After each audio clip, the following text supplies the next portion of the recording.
Hello, everyone. We're back. Coastal Critiques panel.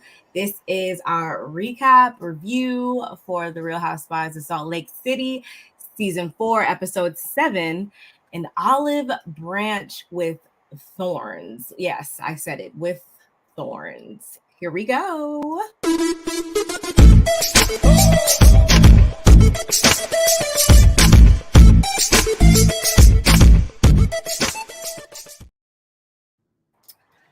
Ta-da! And we are here. We are back in the building in these YouTube streets. Here we are. What's going on, Barbs?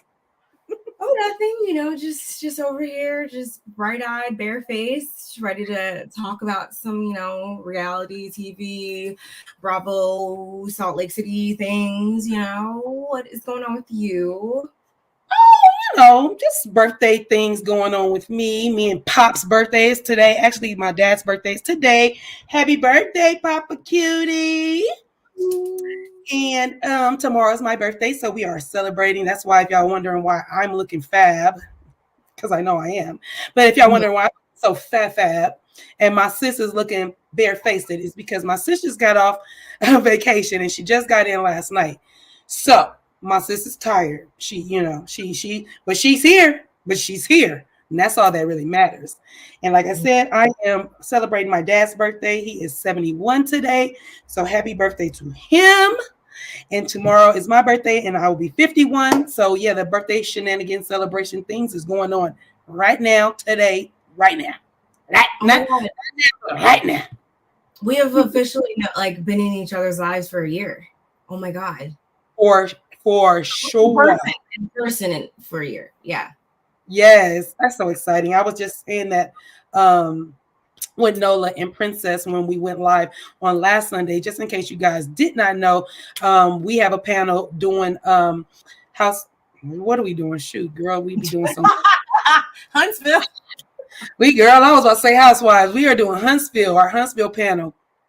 And we do those on Sundays. That is the House of Princess, Nola Reeves, and myself, California Cutie. You check us out on Sundays on one of our channels. We move around. So I think this weekend we are going to be on the House of Princess channel. So please subscribe to all 3 of those channels so that you can be in the know. But I was just saying to them that they came and celebrated my birthday with me last year. And so did Barb and her husband. And I was so thankful, and I'm thankful again this year for having you guys all in my life. We all sometimes the YouTube streets can get a little messy. There'll be crashes in the YouTube streets, and we are one that are not going to crash and burn. We are a sisterhood, a familyhood, and I'm just excited and happy to be part of something bigger than we didn't even know is bigger than ourselves. So yeah, I'm just happy and thankful. So that's a good thing. And thank you guys. Happy birthday wishes, early birthday wishes. Yes, I am. Oh, your mom's birthday is on Saturday. That's beautiful, Janet. We love you, girl. That's a beautiful thing. My daughter Nani was supposed to be due on the 21st. She want to come all on the 29th. So my daughter's birthday is on the 29th, Janet. So I was kind of disappointed that she didn't come on the 21st because that would have made her a Libra like me. But then she's a whole Scorpio, and it is what it is. I love her anyway. She's the best Scorpio I know. She is. She really is. She's super sweet. Love her to death. And life. For real. Speaking of our good sis, she is always coming through with the good support and love and the greetings. So yes, as she said, make sure you guys like the video on your way in, and definitely subscribe to Nola Reed's channel because my sister's really been coming through with the content lately. I'm so proud of her. Me too. Me too. Seriously. Hello, Janet. How are you today? Yes, thank you for joining us, Janet, because we know you could be anywhere in the world and you right here with us. And we so super appreciate you every time. Seriously, you don't show up, you show up and show out. That's what you do. Especially because we're on a different day this week and you guys are still here. So we definitely appreciate that. Next week, we'll be back to our regular scheduled time and day.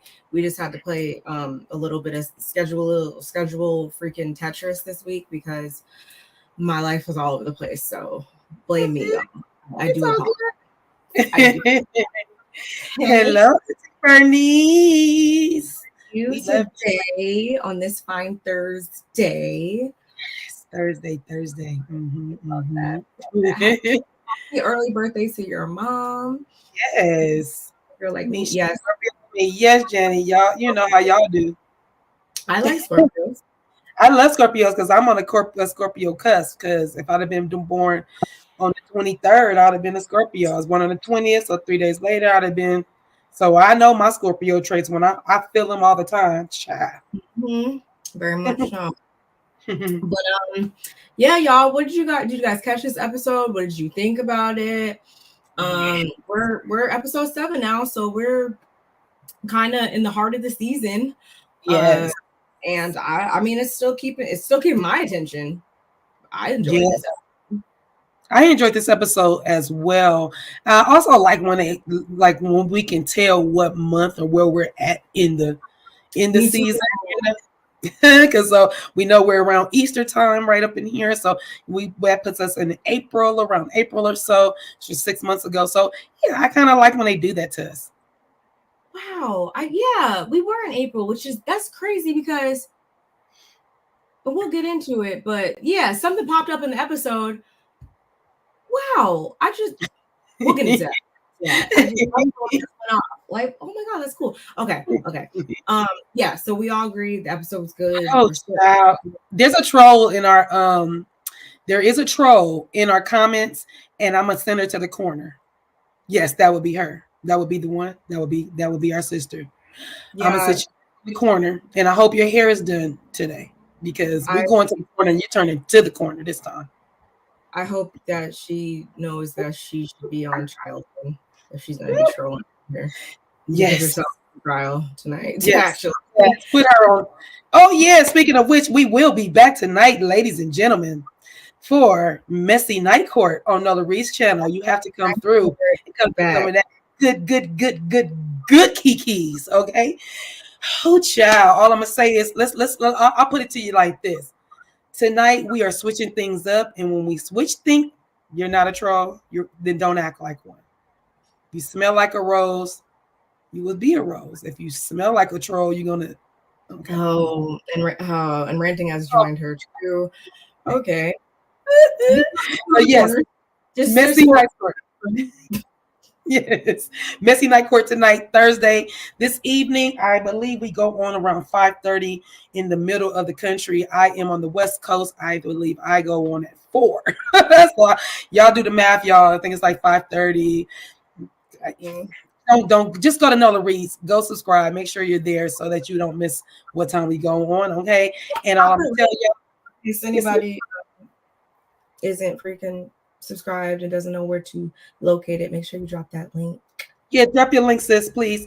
And yes, so please come in for Night Court tonight. It's gonna be a kiki. You're gonna have a great time.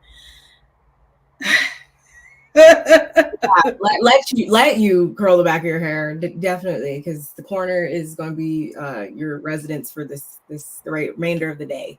That part. And good question, cousin. Welcome. Good question. Did she bring us some tequila? So, okay.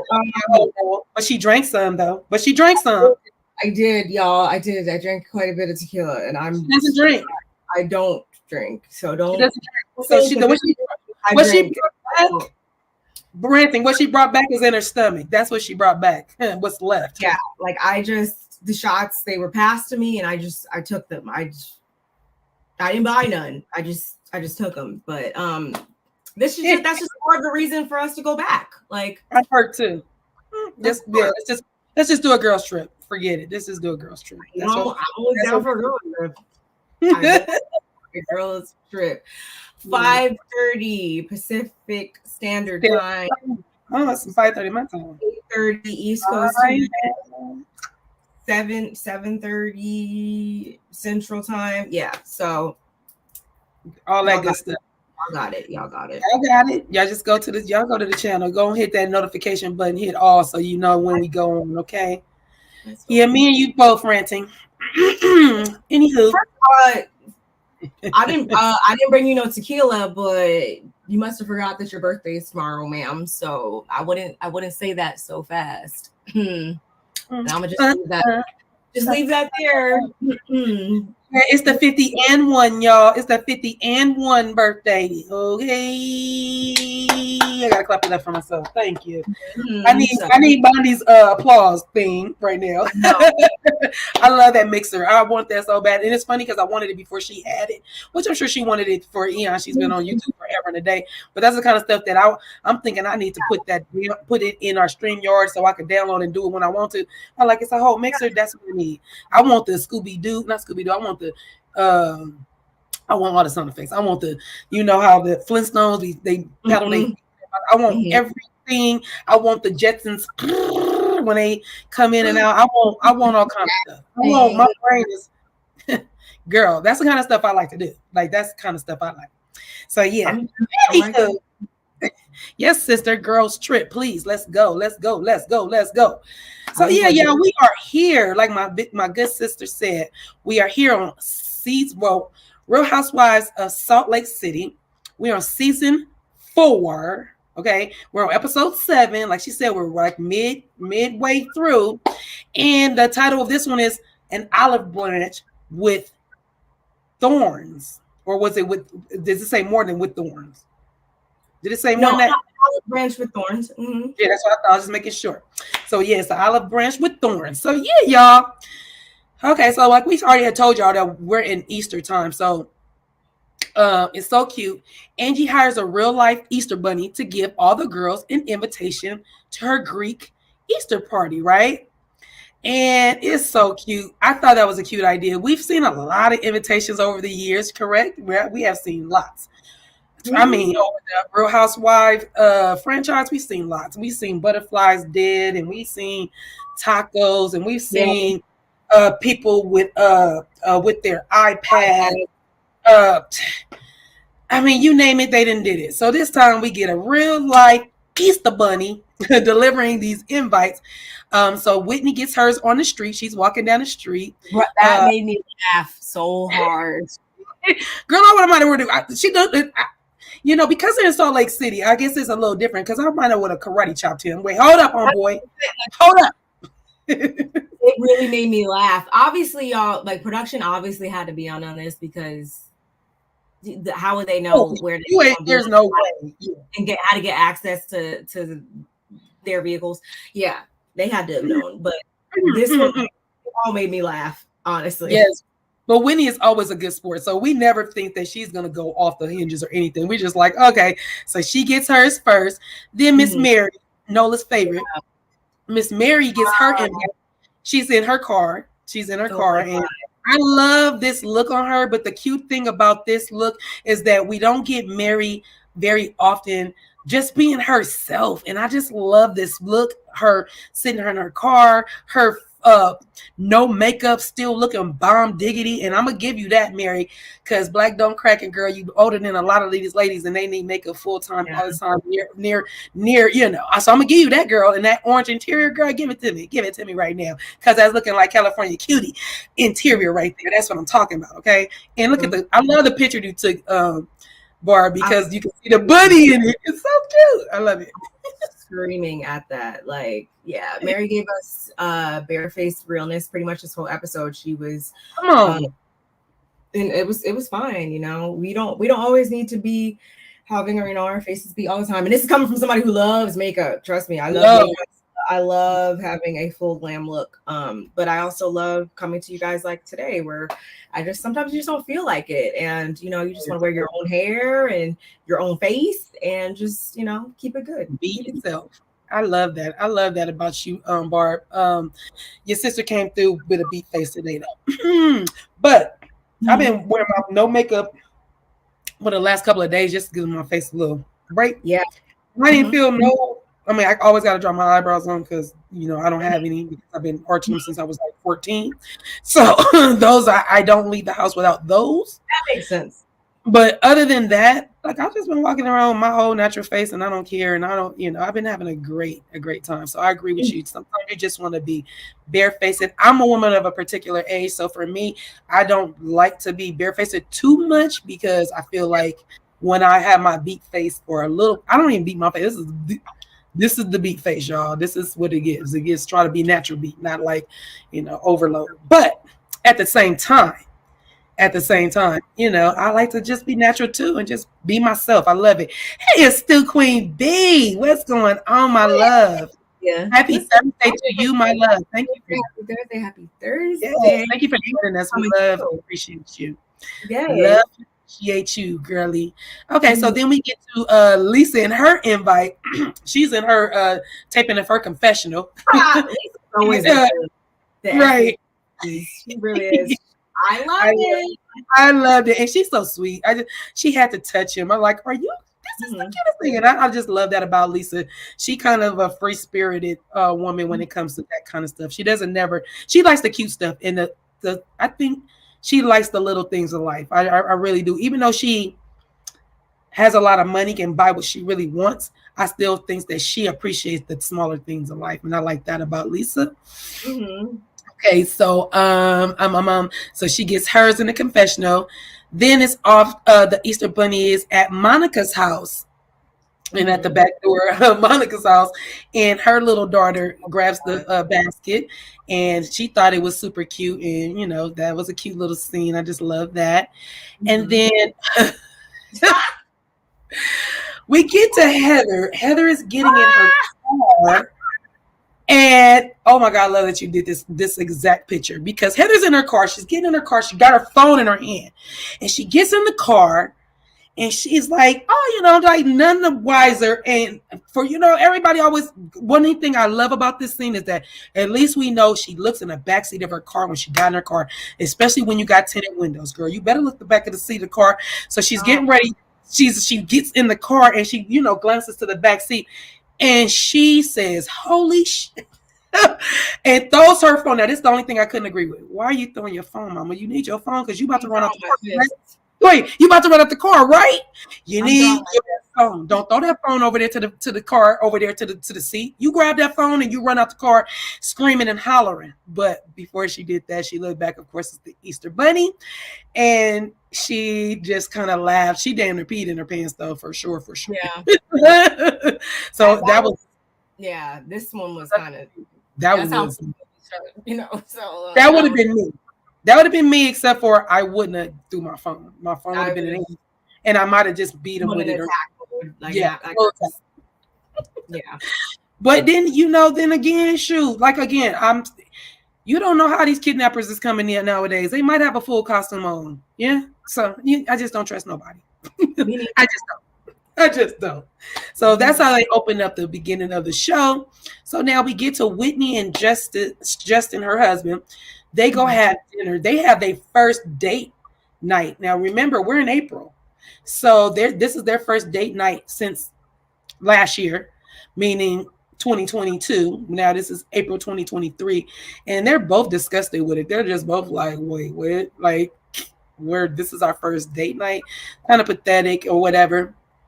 And they just discuss how they're trying to get back into the swing of things now that Justin is working full time. Justin says he's getting overwhelmed with the full-time schedule. Whitney says she feels like she is sinking, like literally sinking like quicksand. She gets, for instance, she's like in the morning, Justin walks downstairs and he gets, turns the TV on. Like usually you put the news on. And brother gets on the phone and he's probably checking emails, might be checking Facebook, maybe Instagram, making sure everything is good. There's nothing going on. All right. All the while, Whitney is mom of the year, like we all are. And Barb, you don't know about this yet. But, you have been a kid. You have been a kid that been to school and know that your mom most likely did this as well, which is wake the kids up, get the kids ready for school, go make their breakfast. If you got to make their lunch, you're making their lunch as well.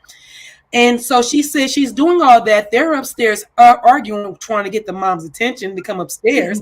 All the while she's cooking their breakfast, making their lunch. All the while her dog pees on the couch. Still, Justin has not budged. She goes over there to go clean the couch, clean off the couch. all the while the bacon is over there burning. So now we hear beep, beep, beep, beep. You know what that is? That is the fire alarm. That is the smoke detector going off. You know why the smoke detector is going off?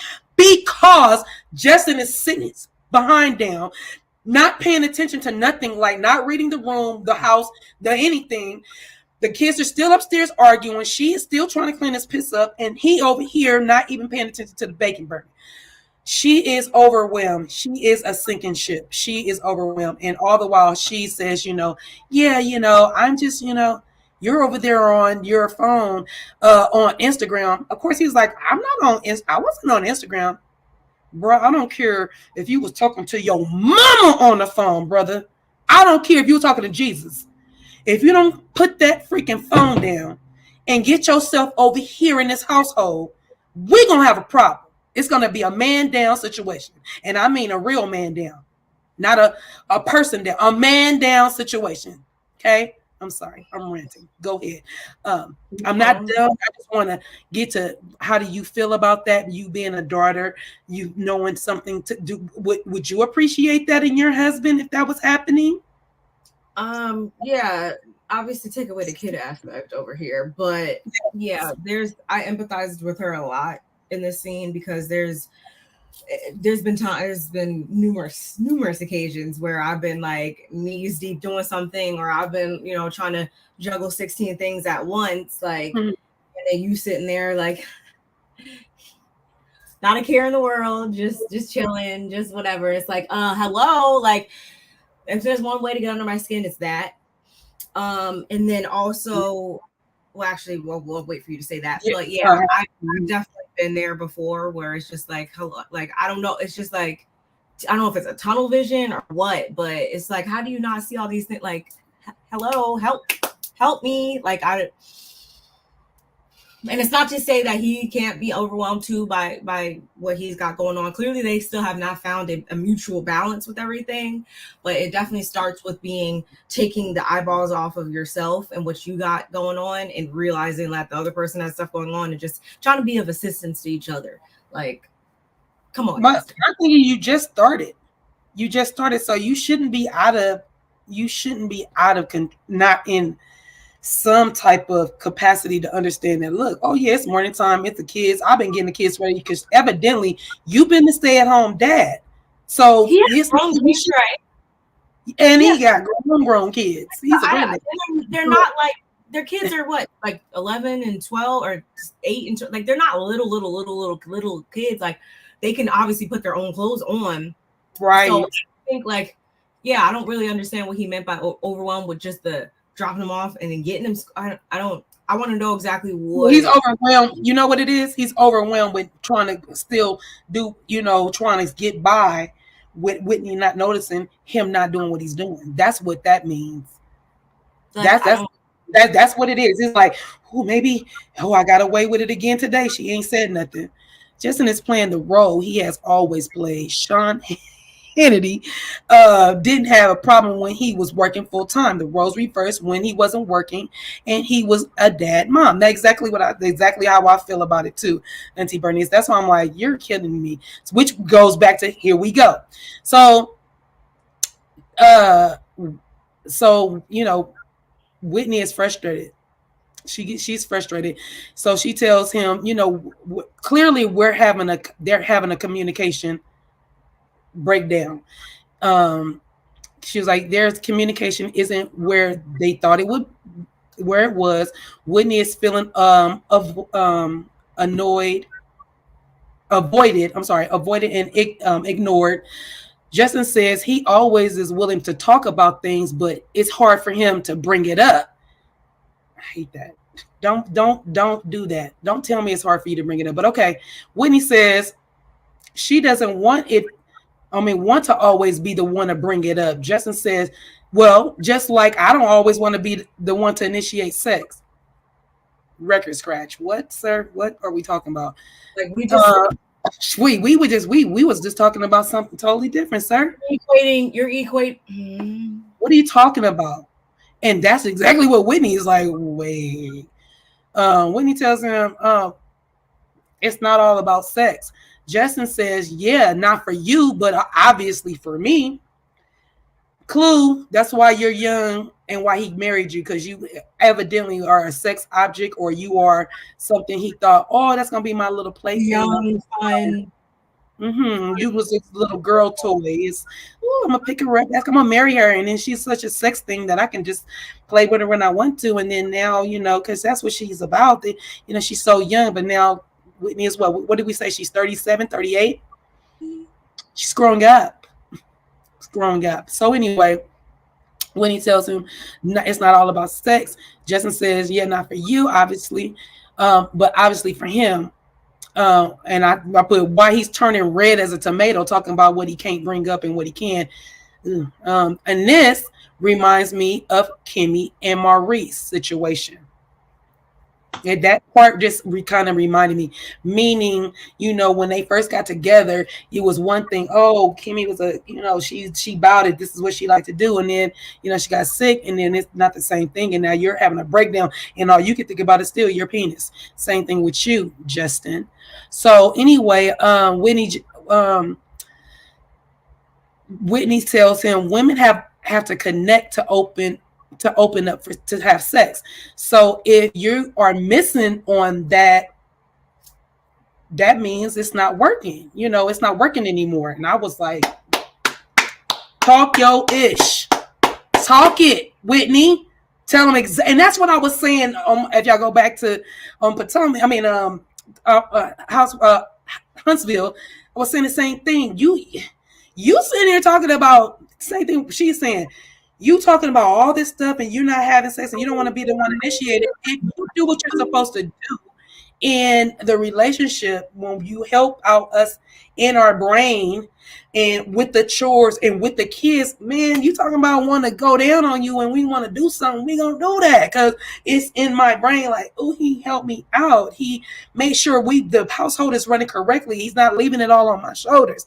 So that's, I was just saying, and that's why I said it reminds me of Maurice and Kimmy, because she said a word. It's like, dude, you can't expect me, my waterworks to come on if you aren't helping to facilitate it. And that's basically what she's saying. So Whitney says she's creeping back into that lonely and sad place. And of course, Justin's like, I don't want you to be there or whatever. Whitney says she's home with the kids trying to figure everything out, and sees Justin she's trying to figure everything out, and Justin ain't wearing his wedding ring. This dude ain't wear his wedding ring, y'all. So she takes her wedding ring off, thinking that's going to do something, which really don't do nothing, because it just don't. I don't know what that is about. But, she tells him like it hurts her feelings to see she's at home with the kids, and his wedding ring is sitting on the dang on, on the dresser or wherever it's at. And yeah, she said that hurts her feelings and it makes her sad. Whitney says when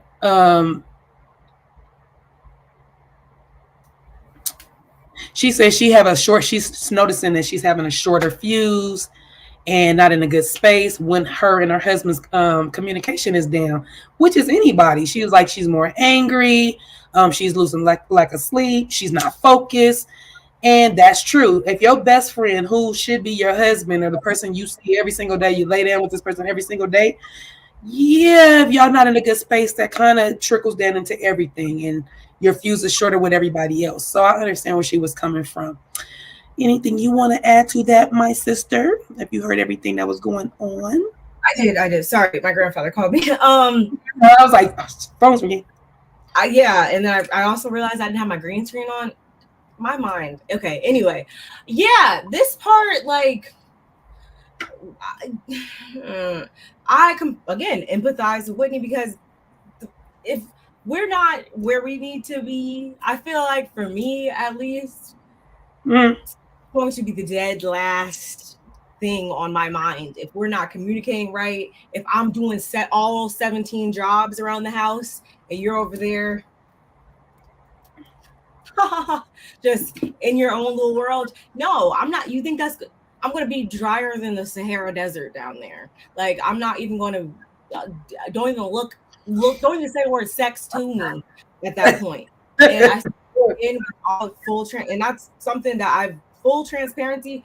The times when especially when we first got married and we're just going through our own newlywed stuff and trying to figure out stuff or whatever.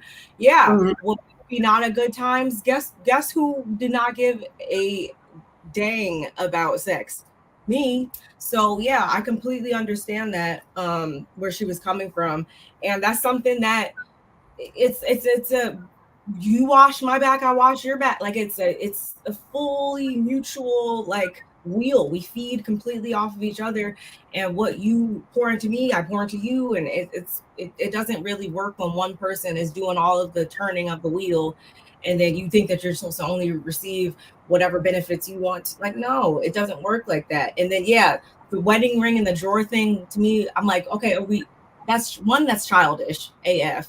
And two, like that's only perpetuating you guys still being in a really bad space. Like that's not perpetuating anything healthy whatsoever. So I would not do that either.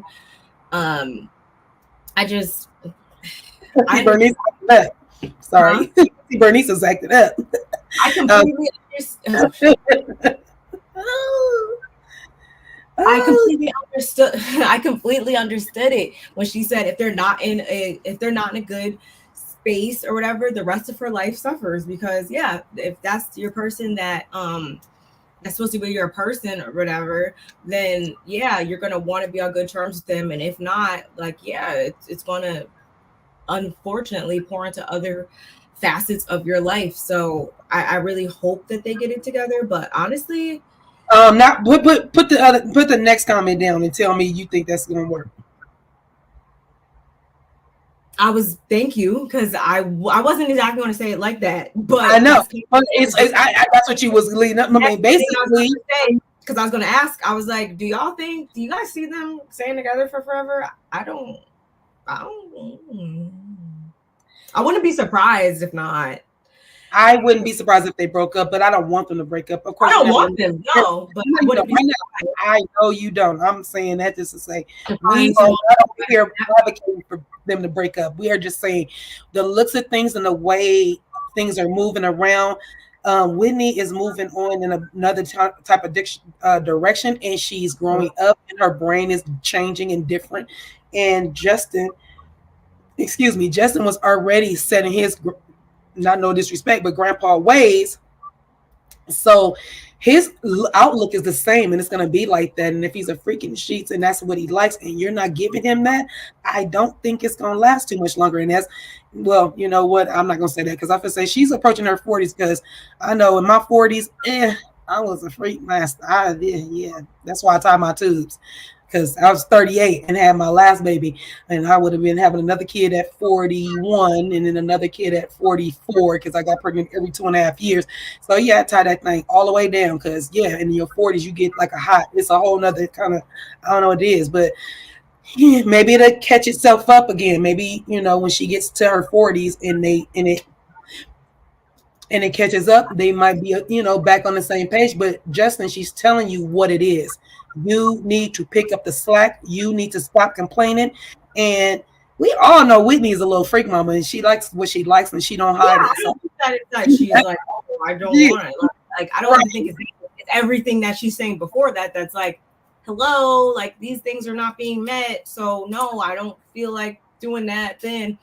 And like you said, I don't want to see them break up, but I would be lying if I said I don't kind of see them getting, you know, moving away from each other and finding, some other better matches. And that's okay. Like, there's nothing wrong with that. Like, you know, if you mutually understand, like, hey, I kind of am into these things now at this point in my life, and I'm into these things at my point in life. Like, right. You're the best co-parents you could be. Like, I think they really love each other, though. I don't see. I do see them together. I don't see them taking all this flack from his kids back in the day and her, and you know, I just feel like they're gonna be together. I see the love in their eyes still. They just hitting a bump in the road, in my opinion. So yes, good luck, Whitney and Justin. Good luck with y'all. So now we go to. You want to take it? You want me to take it? You can go. It's fine. Okay, so Lisa and Angie meet up at the Wick Lab, which is such a cute little name for the candle spot. Isn't that cute? The Wick Lab. So they at the candle spot, and they, they pick their fragrances out and all that stuff. And you know what's funny? I really want to go in there just to smell the flavor, because when they said that one smelled like bacon, I was like, do I really want to smell the bacon, or it's gonna make me hungry, or I really want to know what it's gonna make me do. I don't like. I'm not a food candle girl, really, but I would be curious. Unless it's like sweet potato pie or apple pie or like cotton candy. I like the apple. Yeah, I really do is like the apple orchard, like the apple one. I'll do that. Anything like that I could do, but don't give me nothing like Thanksgiving dinner and it smell like turkey dressing and greens. I don't want that. I don't want that. What are we doing? Yeah, no, I don't want that. Yeah, no, that's not my judge. That's not my good down. That's not me. They run into that, like I said, they're at the kennel. We're talking about Angie and Lisa. They're at the Wick Lab, and they run into a girl that knows Lisa's son, Jack, right? So they run into the girl, and she was like, "You're Jack's mom, right?" And she's like, "Yeah." She's like, "Oh, I'm friends with Jack, She's like, "Oh my gosh." She's like, did you know that he was going on a mission before he told me?" The girl was like, "Yeah, I did know." I was like, y'all, you know what? Goodbye. Lisa, what are you asking her? And for me, I was like, why you put the girl on the spot? And that's why you got your face cracked. You got your face cracked for saying it. All you have to do is say, "Oh, did you find out, or did he tell you?" And then you go on. But you don't ask her the same way. Hey, just simply don't ask her. Yeah, don't ask her like, "Did you know before me?" I was like, why are we coming back? Like, I just didn't understand she's making herself look more like unaware mom or whatever by continually bringing this up. So you knew he was going on a mission? You knew before me? Oh my god. Like, why? Like, Barb, what she say? Well, I guess I'm not gonna get the Mother of the Year award, am I? Like you were making you're the one who's nominating yourself for not getting the award every single time you bring it up, because no one's even gonna. You could just like, yeah, I'm his mom. How'd you know? Man, I just don't get it. Are you not gonna make me get it? I just feel like, and remember what I told you last week. Lisa always plays victim. That's why she in the confessional talking about it like, I guess I'm not the best mother. I just guess I'm not the Mother of the Year award. Girl, you going to play victim as a mother? You doing the best job you can do? Your son want to be a good Mormon? Like, go on with yourself, girl. Ain't nobody got time to be sitting here patting you. Oh, Lisa, you're great. He's great. Don't worry about it. Like, girl, don't get you out of my face, girl. You ain't got time for that. Good child. My coffee is really good, y'all. My coffee is really, really good right now because it has a little cognac in it. So yes, it's really, really good. That's why I'm talking like a Latina right now. I'm an Afro Latina, so my mouth it's moving really fast. I'm even amazed that I'm not stumbling over my own damn words because I'm moving so fast. I feel like my aunt because she talks really fast like I'm doing right now. Anywho, Lisa basically tells Angie she don't trust Monica, right? Wait, hold on. Yeah, she don't trust Monica. Basically alludes that she had a source about the rumor that Angie's husband is sleeping around with men around town, right? And she is shocked that she would. That's what I missed. I'm like, I put something in parentheses. Angie is inviting. They talk about the invite, right? That's how it come up. I'm like, she's not inviting because they do the invite. They discuss about how cute the invite was or whatever. And then that's when Angie says, I invited all the ladies, including Monica. And Lisa says, wait a minute, right? Excluding Meredith. Mm-hmm. She excluded Meredith, but she says, yeah, I did invite Monica. And that's where I come to. Lisa basically tells her, Angie, don't trust. I mean, she did. And Lisa tells Angie, Lisa does not trust Monica because she basically alluded that she had a source about the rumor that Angie's husband was sleeping around with men around town. Lisa says she is shocked that she would invite Monica. And what you think is Angie being a pick me right there, or do you think that Angie is trying to keep the friendship together right here? What do you think right here? Is Angie being inviting Monica? Because when you look at it from Lisa's perspective, she's kind of right.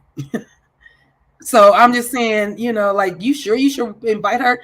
She's the one brought it to you. She's the one says she has the source. And for me, I just feel like you wasn't even gonna tell your friend until Whitney told you to tell, because you already clearly said it. The rumor had been going.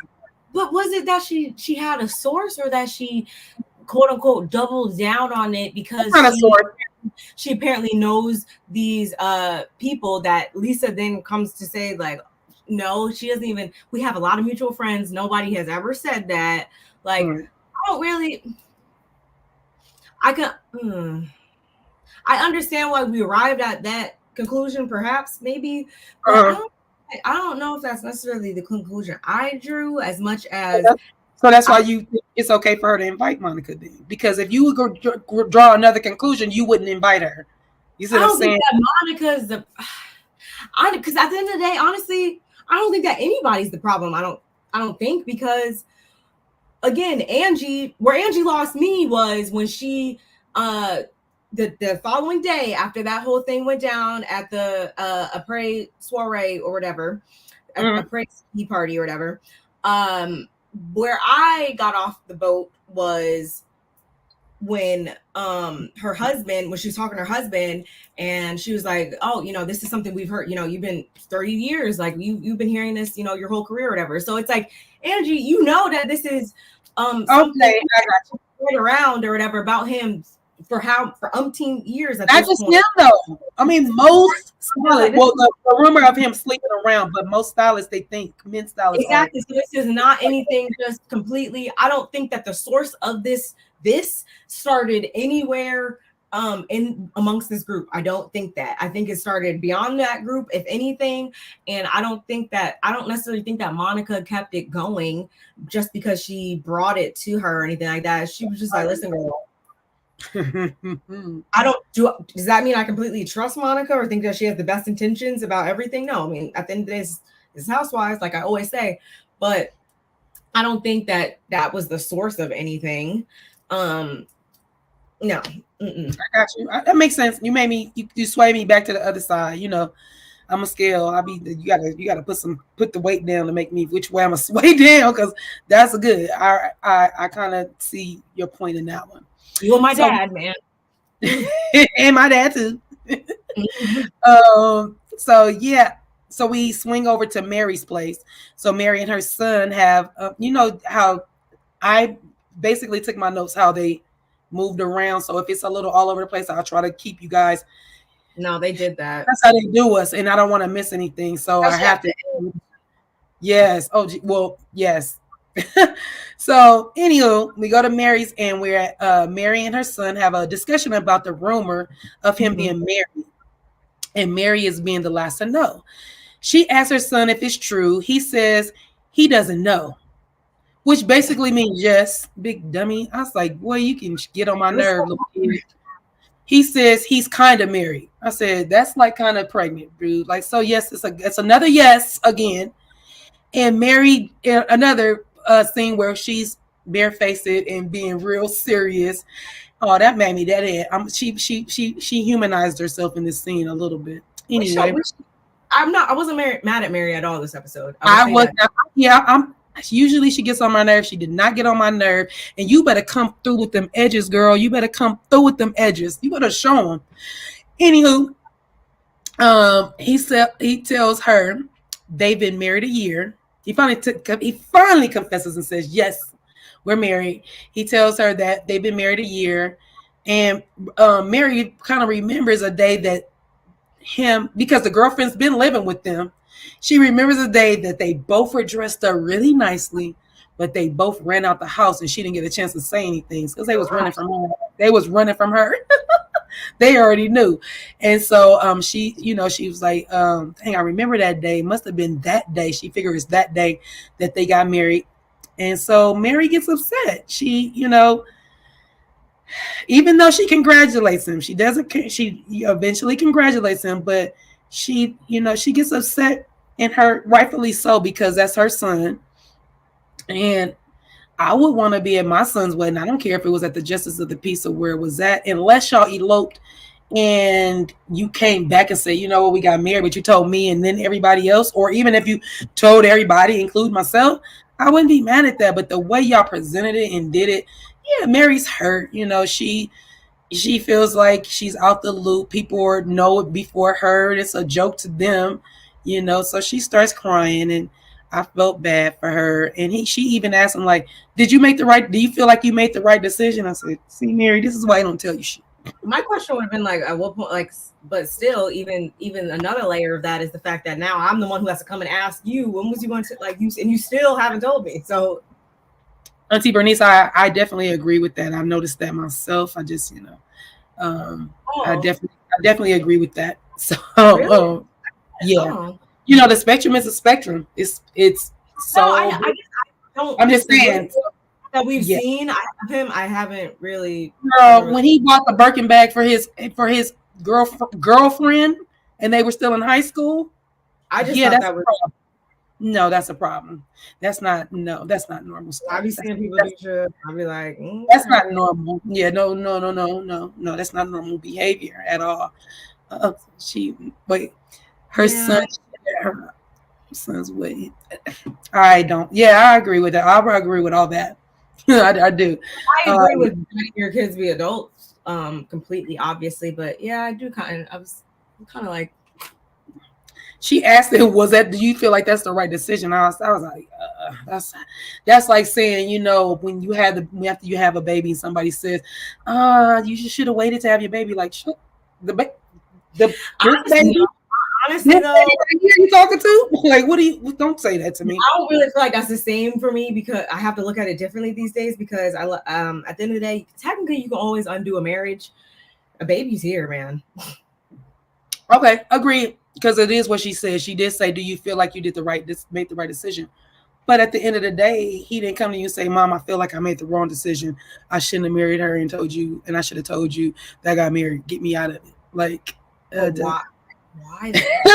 That's why I said, but when you put it the way you just put it, that's a good analogy. Being a sister too, she probably, that was also probably another aspect too. Maybe she probably wanted to marry them, maybe too. Like, that maybe that too, like it was probably just kind of a slap in the face for her, like all the way around. I'm assuming. I'm trying to put myself in her shoes.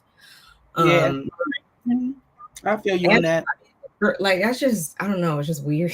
It's weird. Then here go with the last part when she said, yes, like, I'm gonna think you she was like, yeah, I think you need to get a job, because I'm not about to take care of you and your wife. You gonna have to go and provide for the both of y'all, because even though you've been providing all this time, so for me, it's like, girl, you think he about to go out and get a job now? Good luck behind that. Yeah. Plus, you just told him how much you're the only thing I have, and woo wop wop. So now that he knows you're the only thing I'm the only thing you have, and I'm your pride and joy. Yeah, he's gonna continue to do what he does. Just what it is.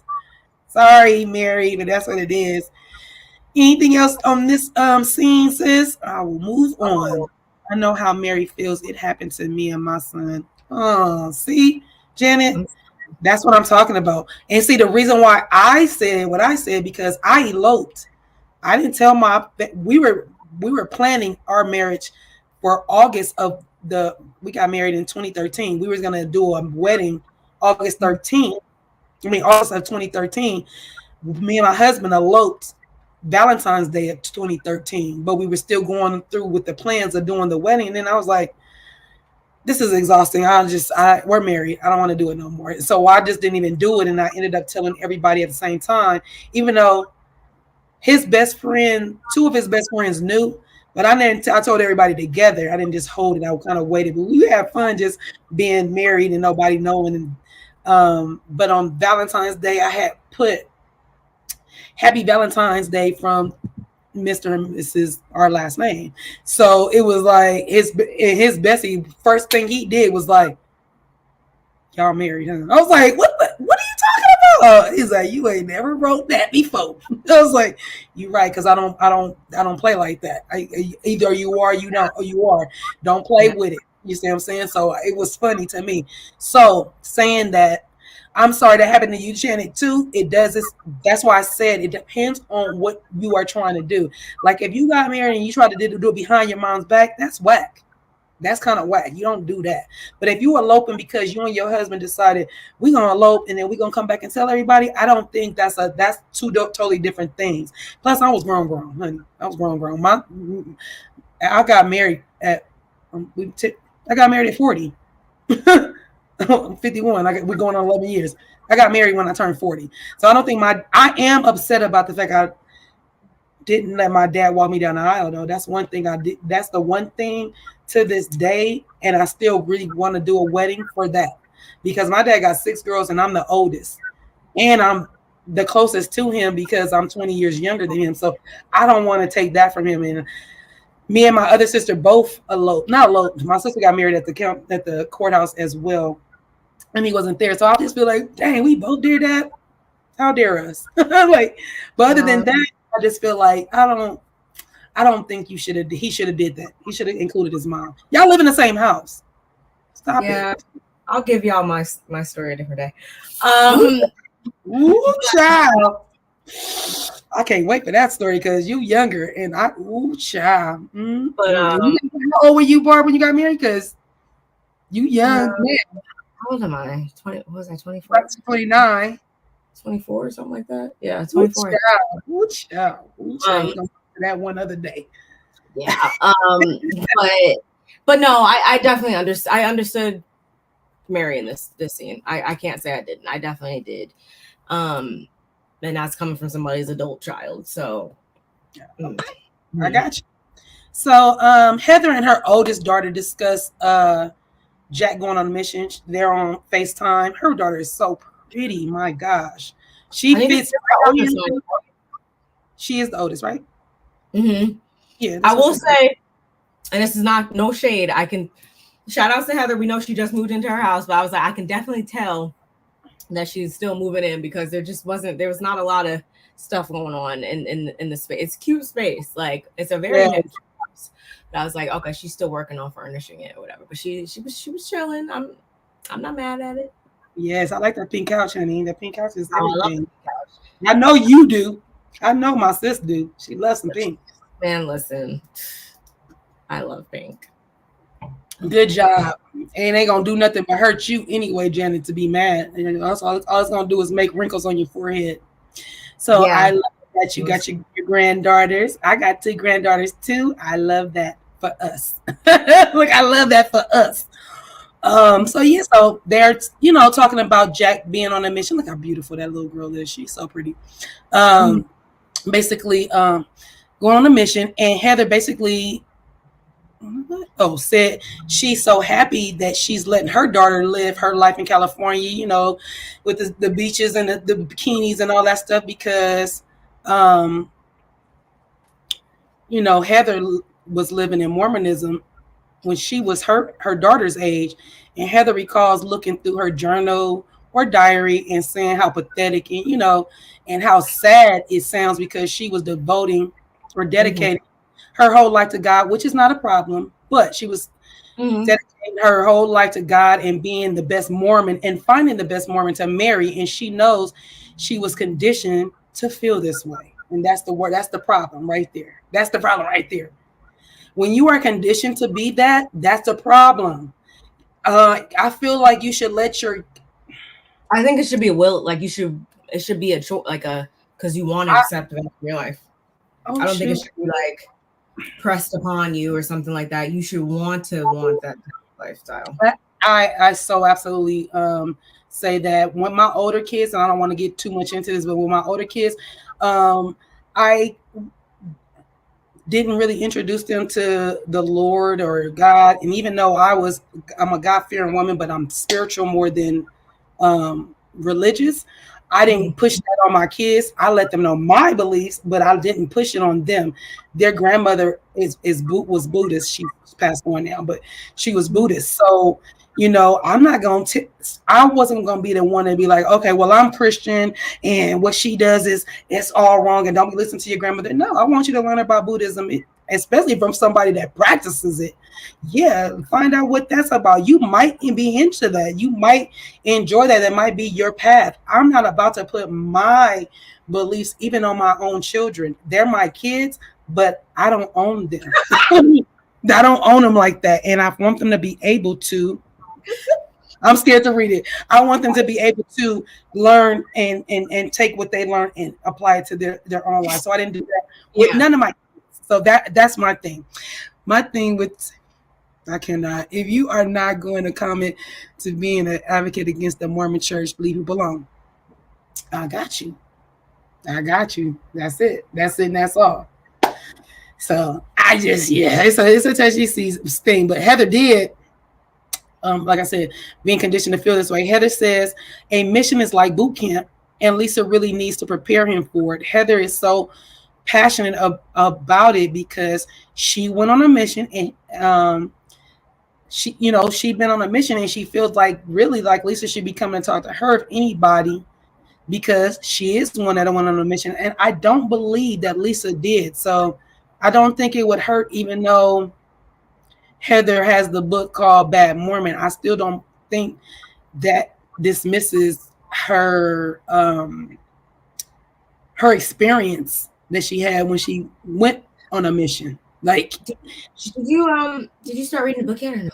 No, because it's an audio or I'm reading. Audio. Okay, yeah. I was gonna do it with my clients, but the last clients we've been doing talking. Okay, so what? Yes, me and Barb are gonna listen to. We have Heather's book, y'all, so we'll be able to. We will finish it before the season ends, before we review any of that. We'll listen to it so we can give you guys our our take on if it's offensive or how offensive it is to Mormonism, because I really want to hear what she has to say. Totally want to hear what is said. So yeah, I have not started the book, but I will be starting it soon. Yeah. So So now we had. Oh, I'm sorry. No, there's one more thing on that. If there's anything else on that one, because we're gonna head over to somewhere else. But go ahead. Yeah. It's not even not to knock her daughter whatsoever. And not saying that I don't understand where they're coming from, but even with her daughter, like obviously probably her daughter too is going to see things. She's siding with her mom because that's her mom, and that's probably, she only really saw her mom and her path and what the effects and stuff that it had on her mom and stuff like that too. So I understand when they're like, definitely didn't see that coming and all that. But I was like, if I was Heather though, I would definitely be, still kind of I think it was more so her daughter saying that, which her daughter she's grown, she's entitled to feeling however she wants to feel and saying what she wants. But I would definitely be careful when you start saying like, oh, like, ulterior motives and stuff like that, because it's like, no, like at the end of the day, like his decision is his decision, and you don't know deep down inside what and it doesn't have to be about religion. Like anything that you want to stand for or go after and believe in or whatever, at the end of the day, we have to always respect that about each other. So I just really, at the end of the day, it all comes down to respect for me, and it's not your decision to make or anything like that. All you can do is pass on the information. If the person is receptive to it, then they will take that information and do what they want with it. Or if they're not receptive to receiving that information, then they're just going to do what they want to do. So really it's like, why are we keep having this conversation? Like, he done made his mind up. He sees something that he sees, and at the end of the day, if he don't want to stick with it, then he won't. But it's the same thing with your kid wants to go out and freaking I don't know, freaking go and join whatever club or group, or you see your kid wanting to be friends with somebody that you see in your mind, you're like, I don't really think that's the crowd they should be hanging with, or whatever. But they just have to, there's certain things in life we just have to learn for ourselves, like, period. And I think this is just one of those things. He gonna learn what he want to learn out of it, and that's his life. Yeah, you just have to, it's your experience. Your experience is your experience. My experience is my experience. And that's what it is, what it is. And it's not your kid. So if it was your daughter saying she wanted to go on a mission, then we can understand the concern and how much you would want to, be involved and be like, well, let me tell you what happened. But that's not your kid. So you have to kind of like back up, especially if somebody tells you that. So, I think it's everything. In reference to this comment, I yeah. think it's, I don't know if it's one isolated incident as much as it just seems like the entire. That's why we want to read the book. And on top of that, then it goes back to what Whitney, we'll why she did that too. Why she is not part of the Mormon church as well. And if something happened in church, or if it's, well, she said it was a family member, that doesn't mean it wasn't in the church. Just yeah. Hopefully we'll get some answers to all these types of questions, y'all, and we'll come back to y'all with what we gather from this book. Oh, she's late. So yeah, we head over to Angie's Greek Easter party. We find out that Angie's dad, Louis, has been a widow since he was 44, and he had 7 children that he had to, pretty much take care of when his wife, passed on. And he was an immigrant from Greek, did not speak English, good English. So Angie has a lot of respect for him because he gave her her Greek traditions and stuff, and which is a beautiful thing. I love that about, that the fact that he had to come over and learn the American traditions or American culture, but that he was able to pass on the traditions that he needed to his kids so that they don't. Before we got to the party, though, we went to Mary's house. We went back to Mary's house? Yeah, Mary and Meredith. Oh, I didn't write that. Something happened. Go ahead. It wasn't anything significant, y'all. We just had stopped by. Yeah, we stopped by Mary's house. This is pretty much the same morning. Remember she was in there, and I don't remember. Although we have our thoughts kind of, I think, about Mary's house and stuff like that. I thought the kitchen was kind of cute. I was like, I'm like looking at it like I don't even remember this scene. What's going on? No? I don't remember looking at this right here. I'm like, okay. Maybe when you talk about what happened, maybe I'll remember. They had like a little bit of, little hors d'oeuvres and whatever, and the charcuterie board and all that. Meredith, that's right. I do remember that. And Meredith comes in, and Mary's like, apologizes for how she looks, because she's like, I just, she tells her how she found out that, everyone knows my son is married except me. And Meredith's like, Robert, wait, hold up, you mean Junior, right? And she's like, yeah, because if we're talking about Robert Senior, then we really have an issue. Like, yeah, Junior. And she's like, oh, she's like, I don't even want to talk about that, though. It just put it to the side. And then I forget exactly how it came up, but then they start discussing the group, and Mary's, she, at the end of the day, she feels the same way that she's always felt. It's still the same old when it comes to this group. They lack substance. They lack like maturity, all of the above, all the things that one you would want a person to have when you come in contact with them. Apparently, all these women lack those things, and Mary's just over it. She has no motivation to really try to keep, friendships going or try to cultivate friendships with these ladies, because they lack any substance. They refuse to change, and then the rumor is brought up yet again, and Meredith is sticking to her guns when she says that she did not start this rumor, she did not spread this rumor. And at the end of the day, Meredith she pretty much proclaims herself to be a LGBTQIA ally, because she's like, my son is gay. I would never, that's not something I would even spew. So come on, let's be real. And Mary asks if Meredith got a invitation to the party. Of course, we know that Meredith didn't get no invitation to the party. And Meredith's like, what? The party? Huh? What? Right. And she's like, the rabbit, and it came out of wild coming out of Mary's mouth too. Like Meredith's probably like, what is this lady talking about? Yes. Girl, I did not receive no invitation, but I could care less. I'm gonna be at the GLAAD Awards. I'm hosting the GLAAD Awards committee or whatever. Like I could care less. I won't even be in town, so you guys have fun with that. And Mary's like, well, if you ain't going, I'm definitely not going now. Like they can have that. Like they refuse to change. And I think I wrote it down. She said they're still walking in the same shoes. Like you don't think you need taller boots? And I was like, I like that.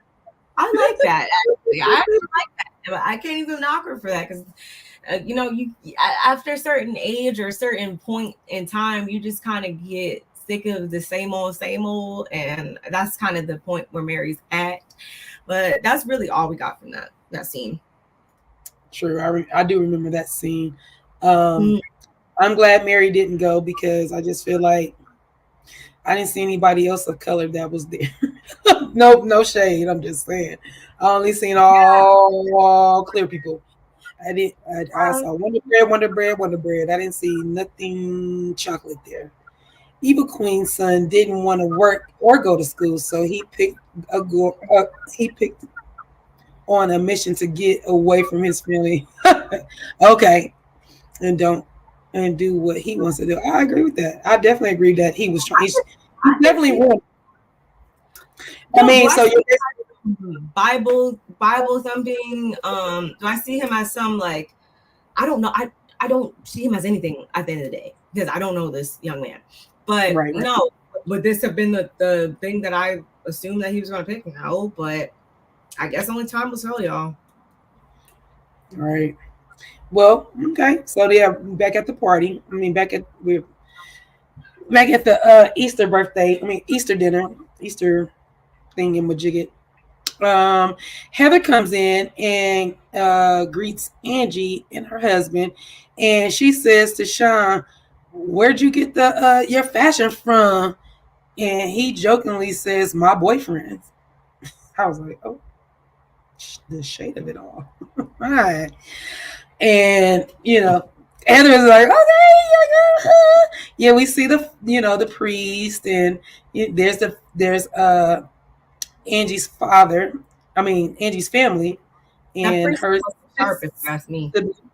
Say it again. I said the priest was looking at Father George. I guess he was looking kind of sharp, if you ask me. Oh yeah, he looked nice. That's salt and pepper and everything. Oh yeah, there's the mom that has made the dad a widow. So yeah, it was nice to get to know Angie a little bit better. And so Monica mom comes in, Linda, aka LD. Since when? So she Angie introduced Linda to Louis, which is Louis is Angie's dad. And Linda, there she go. She's like, yeah. They joke about the way they both kiss on both sides. She's like, yeah.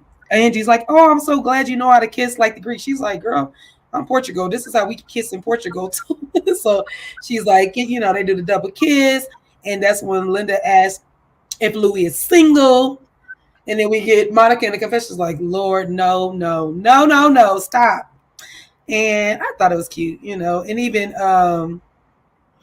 Angie was like, kind of tickled about it. Hey, Jackie, it's okay. Better late than never, my love. Thank you. Hey, Jordan. Miss Lee, what's going on, gal? Okay, so the father ends up blessing the food, and I guess.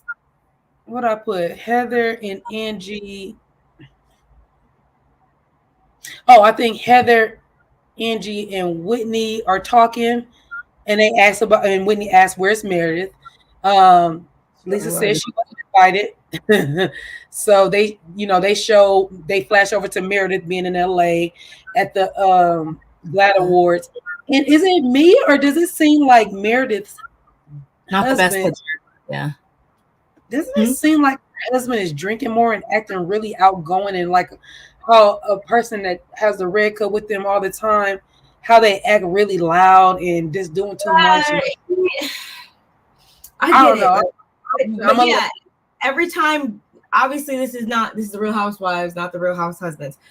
But it seems like every day, the 10 seconds that we see him every, other episode or so, yeah, he be on shit every time. I can't. I'm here. I'll be like, like, I don't remember what he was screaming, but he was screaming something, and I was just like, you just showing the ball. I don't know, but it was loud, and everybody, Brooks and Meredith both looked at him like, okay, he be on. I was just like, okay, sir, you happy?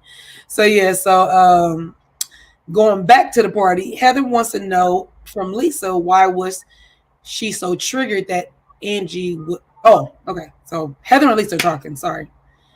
Flashback. Heather and Lisa are talking. Heather wants to know why, from Lisa, why was she so triggered that Angie was invited over to Heather's house? Lisa says that Lisa says that Heather and her are fine, so she thought that they were fine. So, it was a little triggering for her because, nobody really did that for her, but also that Lisa's basically telling her, but I thought everything was good because we're surface level. Everything's surface level, right? So we're good. I wasn't expecting much because we keep everything on the surface. Heather says she thought that that their friendship or relationship was deeper than that. She was like the whole not telling me about Jack's mission is, like that's kind of weird to me. Lisa was like, well, I wanted to call out. She thought Lisa would have called. Well, Heather thought Lisa would have called her about it, but to get some constructive criticism, Lisa says, nah.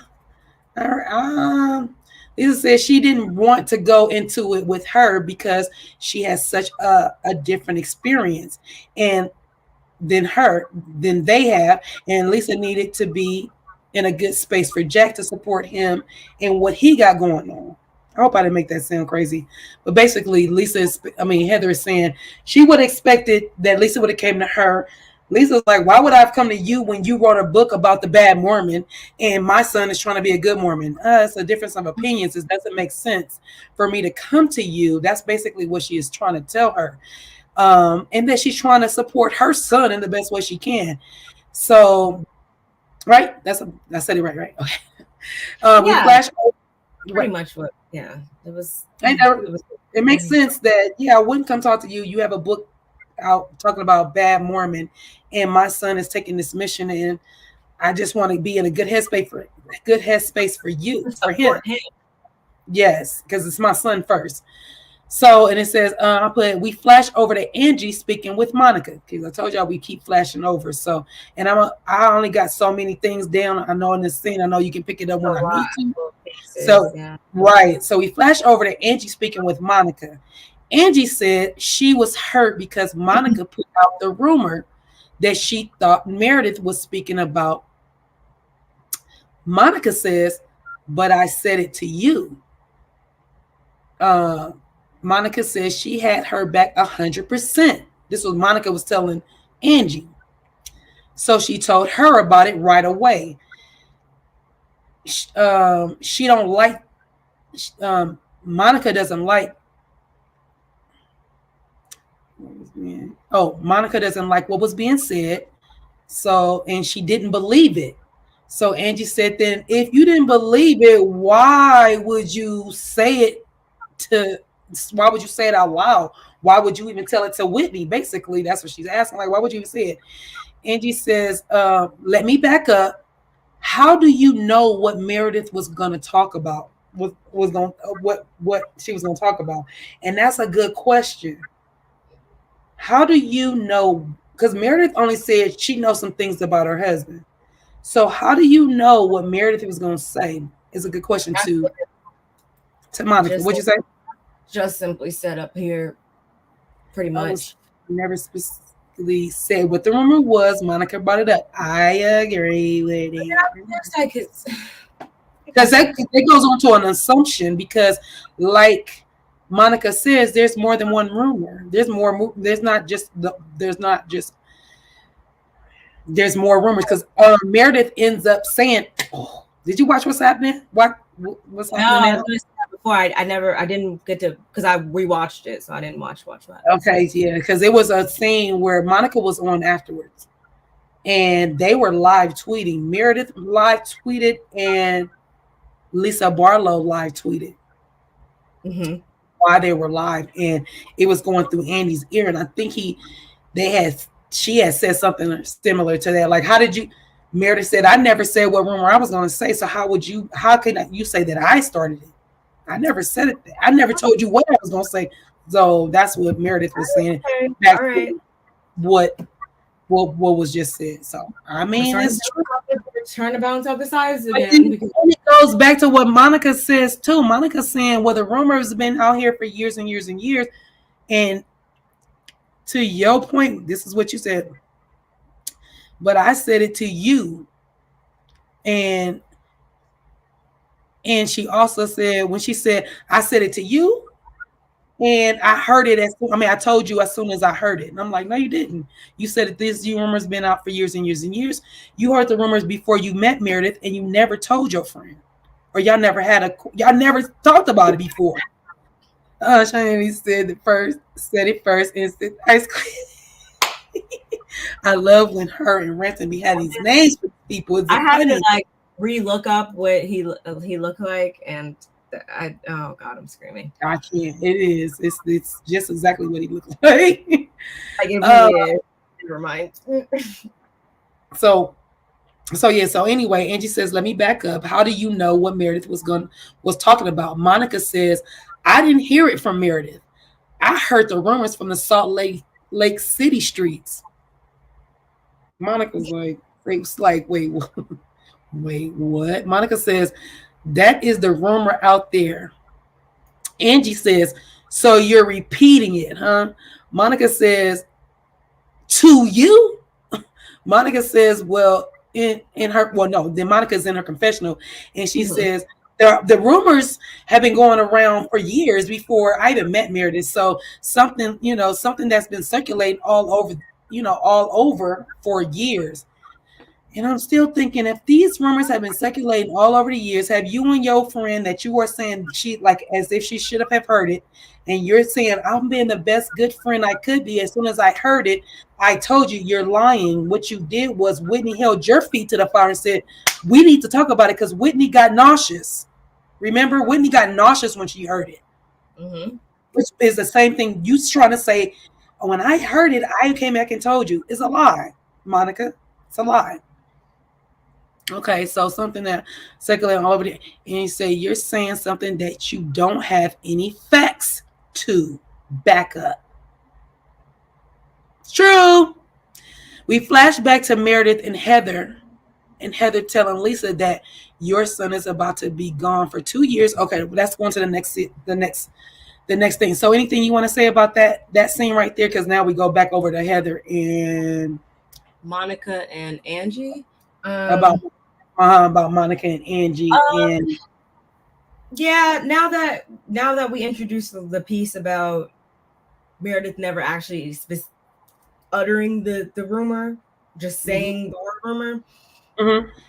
Since we bring that into play, yeah, I could kind of see where then it's kind of like, well, Monica, you technically actually introduced this as the rumor to everybody, and when she did, I will say she kind of said it in a way that was yes, Annette, not really sad, not I don't know the word for it. Not that she was going to say it's sad, but just like if I was to tell you something, I wouldn't just be like, she was like saying it like nonchalantly, Not nonchalantly, but she was just, yeah, like how you say Whitney like was choked up and got nauseous. taken aback, like whatever, because she has a vested interest in it because this is someone who she cares about or whatever.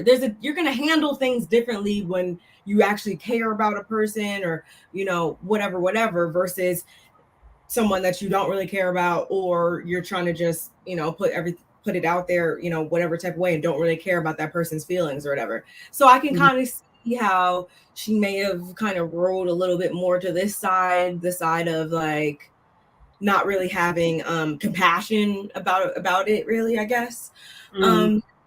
But so wait, what did Meredith say? Did she say that Meredith was on the after show or Monica was? No, Monica was, but Meredith had tweeted. What did Meredith tweet? Live tweet, because she's tweeting as they're doing the live. And Meredith so what the rumor is that she was going to say or something. That's what they asked her. And that's what Meredith said.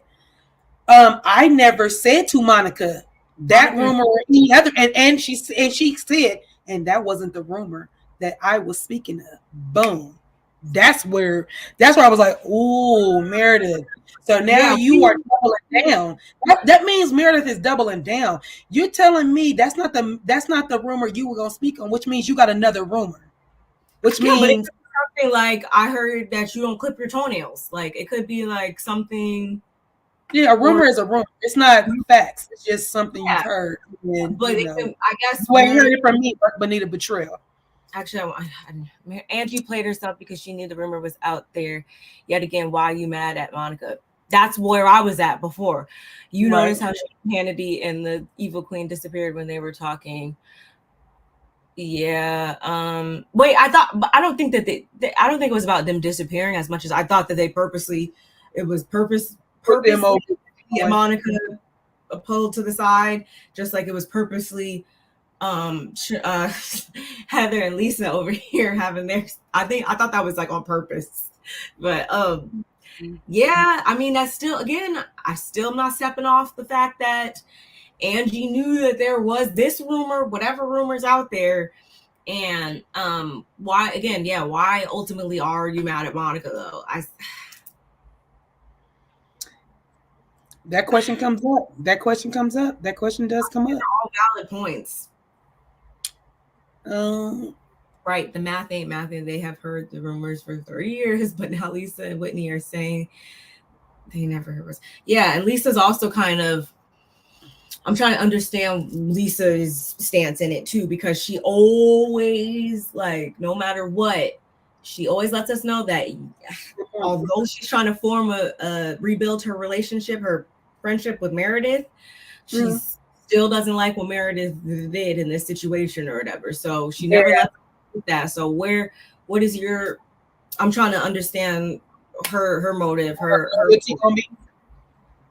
Where's the loyalty gonna lie? Yeah, like what's your goal in it? Like, yeah, what are you trying to get at, Lisa?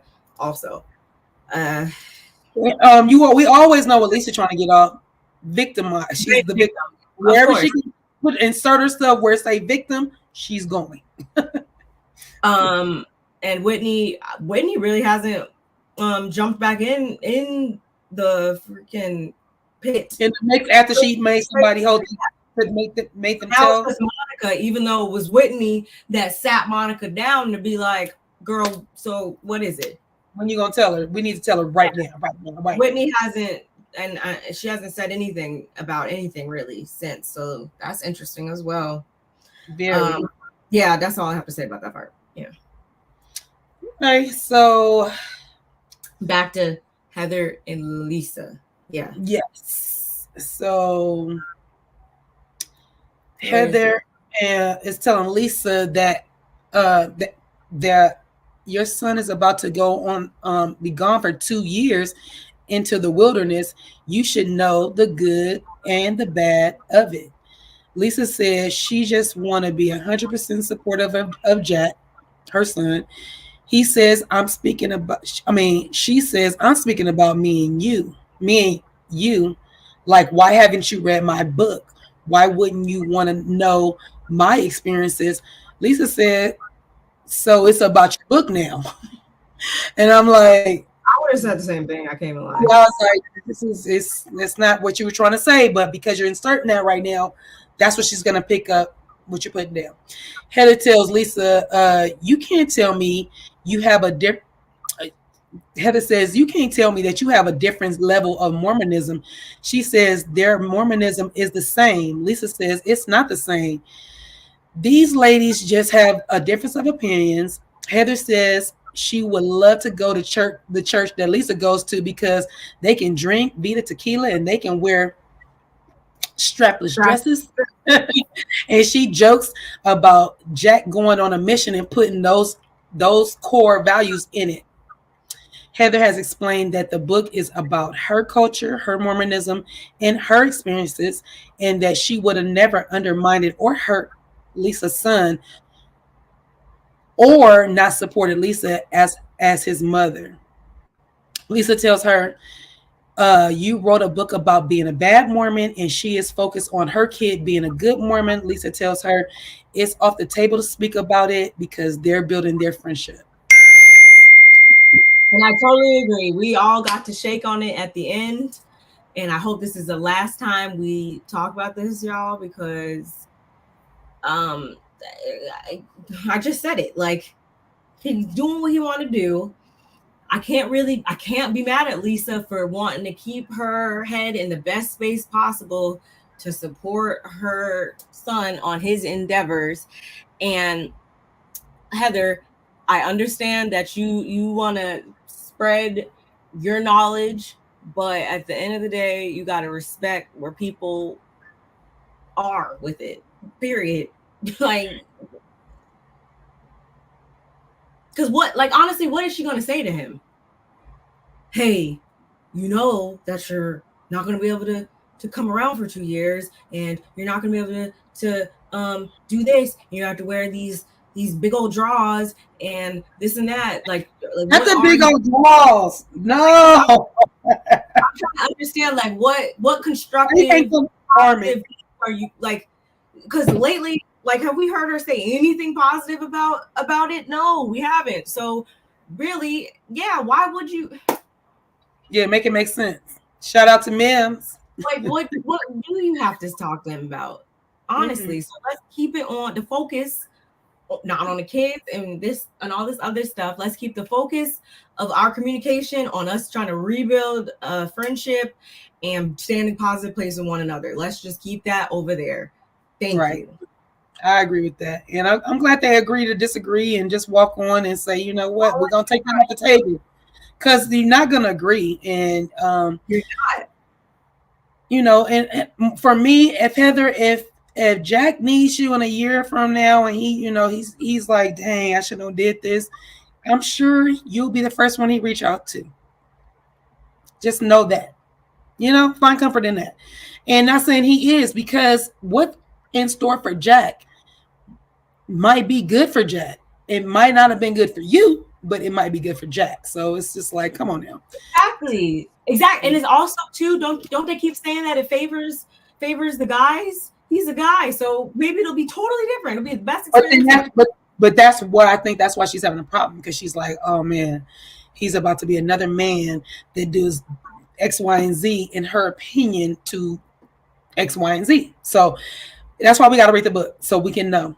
So we're not guessing. We're not trying to figure out what's in Heather's mind. We're going to know exactly what's in Heather's mind, and what we will be able to, have a column where this is what Mormonism is, and this is what she does not like or what she disagreed with in her church, and this is why we are here.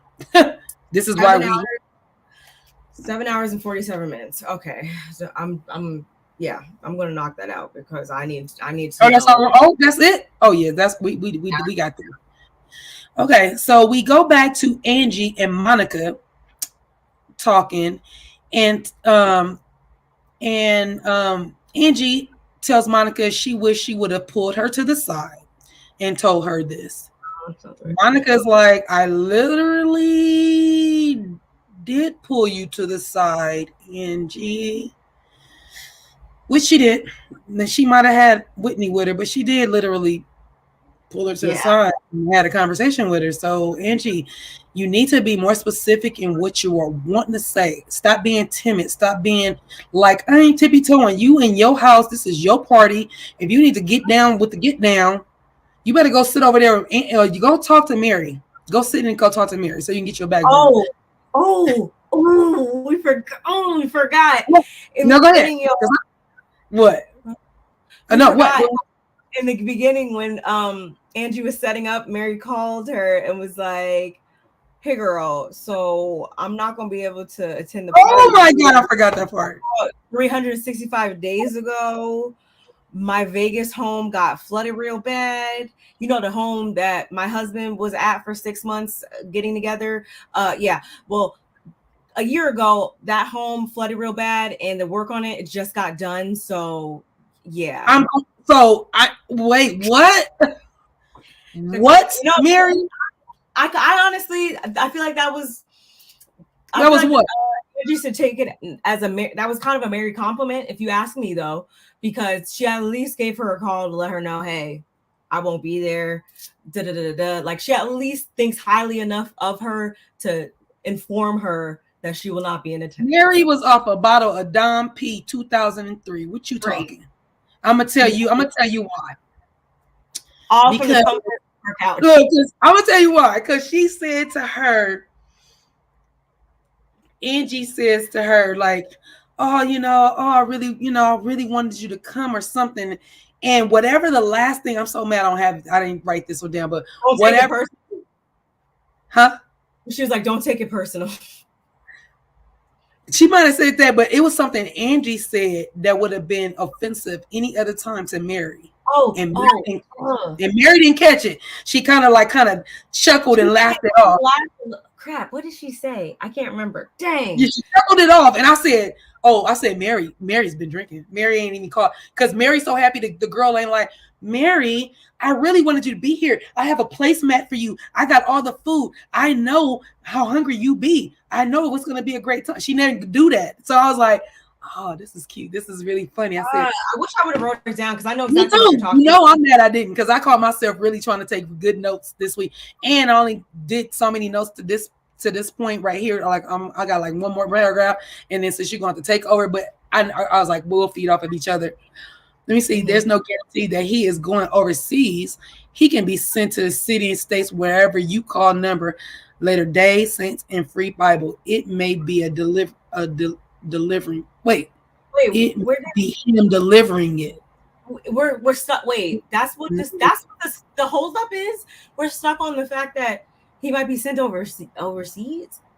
You think that's Heather's hang up? That she thinks he's going to be that far out, and that he is the problem that she thinks when he joined the military. Because, like I said, they be in the States. They send up. He might be. You're right. He might be in the States. So just think of it as he joined the military, and keep it moving. Like that's what I'm saying. Like there's so many paths that he could take that you may or may not agree with. That it's just like, girl, like. What if he goes and he comes back and realizes, yeah, I don't really like it, whatever, then that's just 2 years. And then he can go and enroll in college or a trade school or whatever he want to do and keep on with his life. That's only he'll be what, 20 at that point. So yeah, I think Lisa still wants to feel relevant as far as mommy. She doesn't want to be an empty nester. She don't. She just doesn't want to do that. If you would have went to college or did anything else, if you would have went to college away in New York, then he wasn't gonna let him. Look, she wasn't gonna let him, Barb. This is a control freak. So she needs to. This is a control freak. She's gonna have to loosen him up. She needs to find a better hobby. And you see how her husband is. He's so timid. He just lets her run anything. Mind you, y'all, while all this is going on over here, the guys are over here just in their my God. Sean and yeah. They were just chilling. They're watching the tennis match. Dichotomy. Mm-hmm. Yep, they were chilling. While all the burning down in the background, that's what was going on. They were being Justin. That was a Justin move. Mm-hmm. Yeah, they were. Yeah. Don't care what's going on. I just right here. I can't be mad at it. Me either. I'm not going to be. So Monica. Wait. We already did that. Angie tells Monica she would never do. Oh, Angie tells Monica she would never do her like that. Monica starts checking off all the things on her list. Oh, that I was I had infidelity. Oh, that I cheated with my, like she turned into Eminem. Y'all know how 8 Mile, how he told on himself so the rapper couldn't tell on him. She does that. She started checking off all these boxes about all the stuff, and so she said she could have said about her starting and making a scene. Monica's mother is paying attention to all of that. That's where I stopped at, but I remember what was going on. Let me just exit out of this talking. So yeah, so Monica's mom is listening. Because they were pulled up. Angie pulled Monica aside. And so Monica's mom is paying attention, and not only that, she's paying attention because Monica is making a scene. Monica does not know how to not make a scene, and that's an issue she has. And I'm gonna need her to stop doing that. I'm gonna need you to use your library, your inside voice, even when you're talking, and don't tell me this is just the way you are, because I'm just passionate. That's fine. You're gonna use your inside voice, being passionate and all. Especially inside my house and my Easter party. You're going to use your inside voice and you're going to do what I tell you to do, or you can be escorted out. We can do it that way. But the way you're going to talk to me in my house, girl, don't get bopped, because she would have got bopped. Let everybody know that she's bothered, or not even bothered. Just let everybody know that, like, if there's a scene, like there's a to lie on you, or you don't want to be whatever. But at the end of the day, there's still, I don't give a there's still a time and place for everything. Please. And especially with your kids there too. Like, and I'm the last person to be awesome, like, oh, you need to set an example, because at the end of the day, you be your own person, I'll be my own person, whatever. But no, like, yeah, your kids were there. Like, you didn't have to do that. Like, it was, your kids are there, your mom is there. All families are there. It's Easter. We are talking about the resurrection of Jesus. Come on now. Like, what are you doing right now, Monica? That's serious. And I understand you are the newbie and all that. Maybe you're looking for a scene, or maybe you're trying to solidify yourself for next year, next season. But let's dial it back a little bit, girl.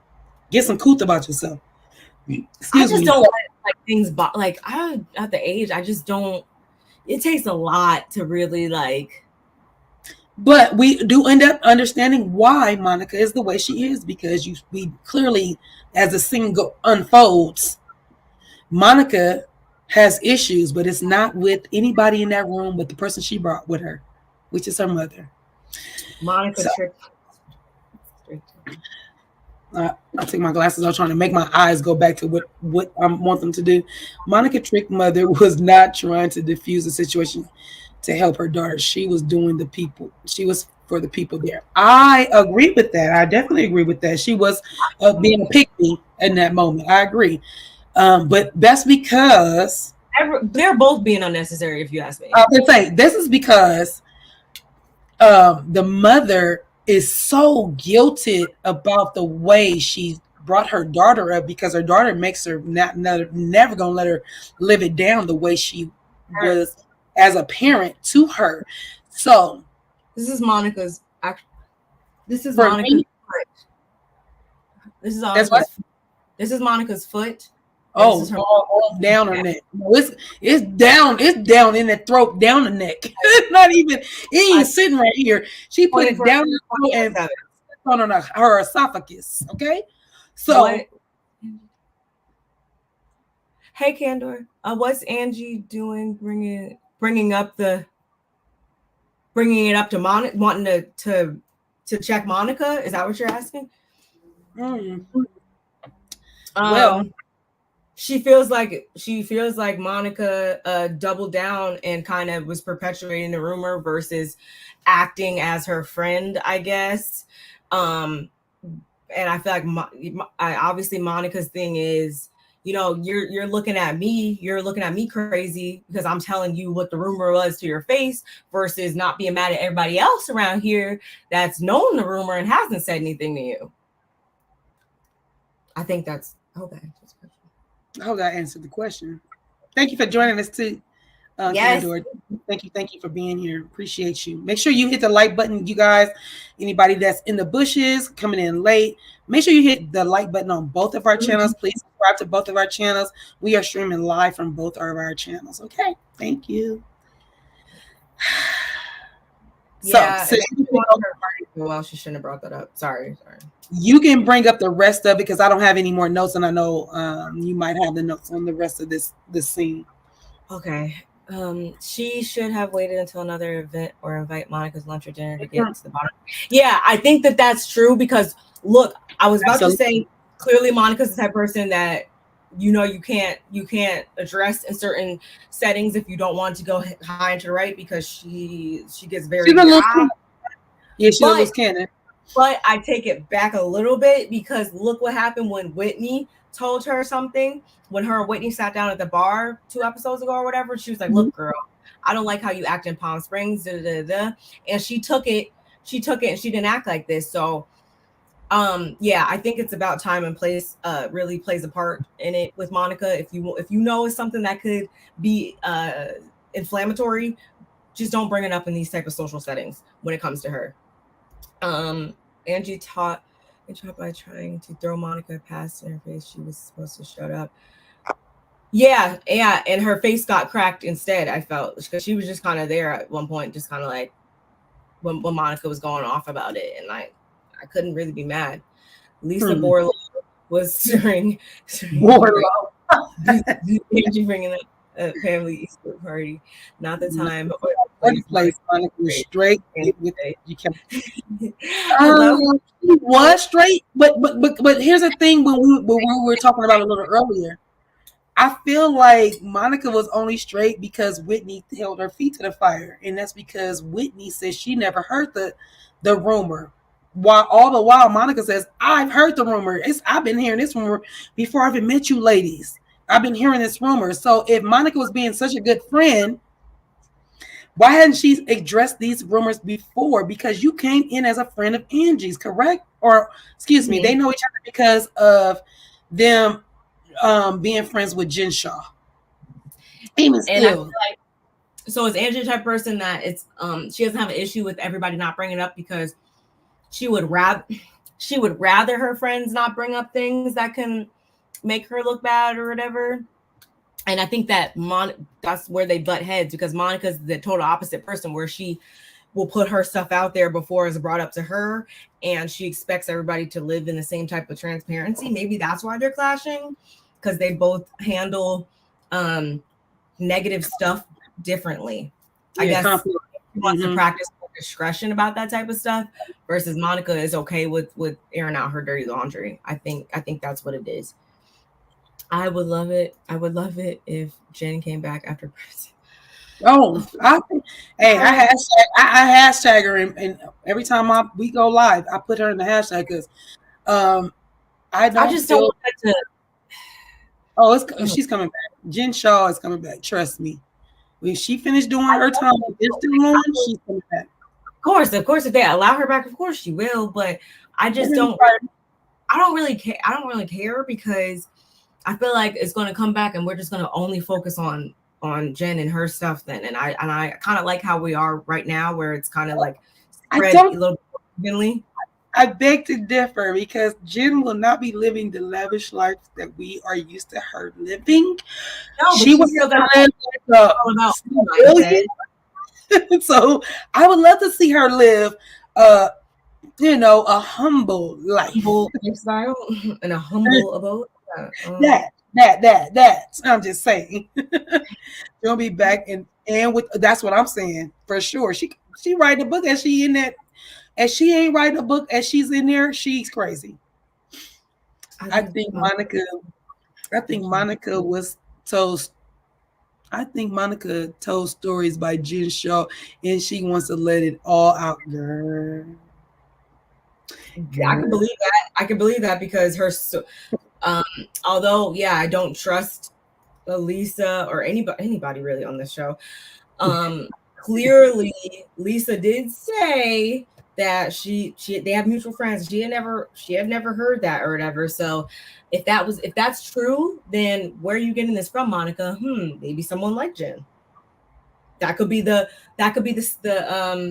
unknown source. Could be Jen. That makes sense. And I would love for Jen to come back and kind of, not, I ain't gonna use the word check, but check Monica, because you see what I'm saying? Because remember, she didn't know that Monica sees Monica. Oh, and that was another thing. To same subject, but on watch what's happening now. They said, Andy says, Monica, is there anything you would say to Jen Shaw? And she said, because I wanted to say that so bad. It was more like, just hopefully you get the help you need, when whatever help you need to get, I hope you get that. She wasn't mean or nothing. It wasn't a side bust or anything. But I say that to say, Jen didn't go to trial. And Monica was in the deposition. She was a witness.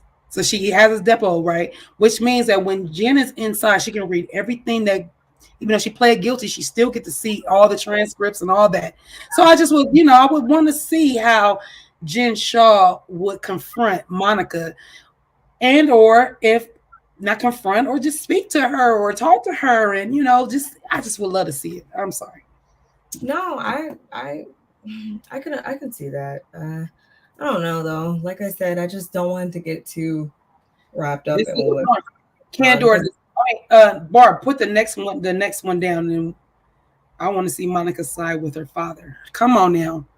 Wait, because we can't find the father because her mama burned everything that belonged to the dad for her to find. Other than that was I want to know. No, so her last name is Garcia. If her mama is going by LD, unless she's going by her maiden name, and they weren't, her and her dad wasn't married, is Garcia last name. Because Monica's last name is Garcia. So I'm wondering, is that the dad's last name, or is that the mom's maiden name, or is that part of the mom's name? That would, hopefully we can get dive deep with that, because I would love. Or I'm sure some of the family members or something like that. But they're probably going to contact her. Maybe not even with the truest intentions, because y'all know, like, just like when you win the lottery, people, your phone starts blowing up and ringing. All these cousins. You get all your cousins. I'm sure someone will reach out to her or whatever. Hopefully in good faith, but we'll see. I just I didn't write down everything that was said between her and the mom, but yes, the mom does. Linda comes over and she I guess she tries to referee or diffuse the situation, but it was more so giving. I'm sorry, I don't know, because she did. She came over like, you guys, I want y'all friends, y'all should not be arguing like this. Like, you guys need to calm down. And so the reason why that's very important is because the way Monica chose to treat her mom in this situation, it was unwarranted, because the mom literally came over there in this moment. I'm not saying in every other moment in this, because it does come out, the way you can tell the dynamic of Monica and her mom. But in this moment, when she walked over there, she literally walked over there with the intention of diffusing y'all two as friends, and maybe not talking about that right now. This is West Easter. Let's not talk about this right now. And even Angie said, well, Mom, and she even called her, Mom, I am trying to diffuse it. I'm not trying to argue with your daughter. And so in that moment, it feels like, and I don't know what the intentions are. I'm not saying that Monica's mom don't have good intentions or bad intentions. I don't know her intentions, but in that moment, at that moment in time, she's trying to diffuse it because she understands there's families in here. I think her husband, everybody, I want to say everybody but Heather brought their entire family. Like, everybody was there. It was a family affair, and there's a time and a place. So that's just really crazy to me. But So yeah, I feel before you talked about the rest of the scene, I just wanted to be clear that to me, Linda walked over there with the intentions of diffusing it and stop talking. Monica did not take to that kindly. I think she thinks her mom should be on her side, whether she's wrong or right. And to a degree, I can see that, but at the same time, if I'm coming over here to diffuse it, I'm coming to diffuse it. There is no I'm coming to get on your side or I'm about to be on Angie's side. It's like y'all both shut up and let's move on. That's where it was at. I freaking love when you come through speaking your mind. I just, yeah, obviously we know the source of the trauma when it comes to their relationship and all that. We're not going to ever bypass that. But yes, in this situation, I do feel like I can't do it. I just didn't need her to like do all that. Like it just was like, I don't know, it just despite who was in the right or wrong, it just didn't need to be done right there. It didn't. It really didn't. No one should be exactly. Like it is Easter Sunday, like of all times. Like, come on, there was the lamb. That lamb looked so good. I wanted to fight the lamb. Oh, that's a baby lamb. Ain't that veal? No, that's a baby cow. Oh, I didn't realize that. Okay, thank you. Because I was like, why did I say this veal? And that lamb, because remember when I came to York, we went out the last time. When I came to see you, that's what me and Nani had. Me and Nani ordered lamb. I had lamb this weekend. It's so good. It's so good. It's so good. I want some more. But I can't me too. That's why I'm sitting here laughing like, that was really good. That was good. There was lamb. I'm sure there was probably falafel. There was all types of stuff there, and you all in here doing this like for what, over a situation. At the end of the day, if you say it's not a real rumor, if you say it's all BS, then why are we even having this conversation? Then this is another situation of which you guys are not going to agree on. So let's table it. I kind of wish that the father would have left. I feel like if the father wouldn't have left, the priest, he did leave. I think I said if he wouldn't have left, I do think that it would have went to the left that it did, because you would have had respect. I don't even think so. Monica doesn't respect her mom, so therefore, when you don't have respect for your parent, you really don't have respect for anybody else. There's like you don't have respect for authority, because that's the authority figure in your immediate. So for me, I haven't had to have that discussion with my own son. I'll say, like, if you don't respect me, you're not gonna respect the cops. You're not gonna respect the judge. And trust me, if you don't respect me, you're going to go see the cops and the judge. So if I were you, I would do what I'm telling you, which is respect me, and everything else will follow behind it. And nobody will challenge it. It's when you don't respect the main, like I said, Monica don't respect her mom. So she don't respect her mom. There's no respect for anybody. She doesn't even respect herself. If y'all really pay attention. Yeah, I can't hang out with people like that. And I like Monica. I told you last time, I said I like what she's bringing. I'm not that I like her. I don't particularly like her, but I do like what she's bringing to Salt Lake City. We needed a new dynamic, and she's bringing it. I just need her to, as much as she like to bump her gums, I'm gonna need you to bump them gums, close them up, and listen, and be respectful of your mom, because you're a mother, and you don't want what you're doing to your mom to happen to you, and it will. Trust me. She said that, of course, like as always, she sprinkled that in there. She's like, she made it about, she's never going to handle her kids as though. Oh gosh, that's the funny.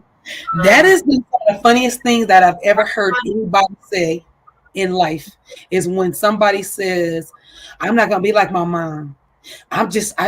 There are things that you probably won't be like your mom, but the moment you open your mouth, tell God your plans. it's inevitable to act like your mom. You know why? Because that's your DNA.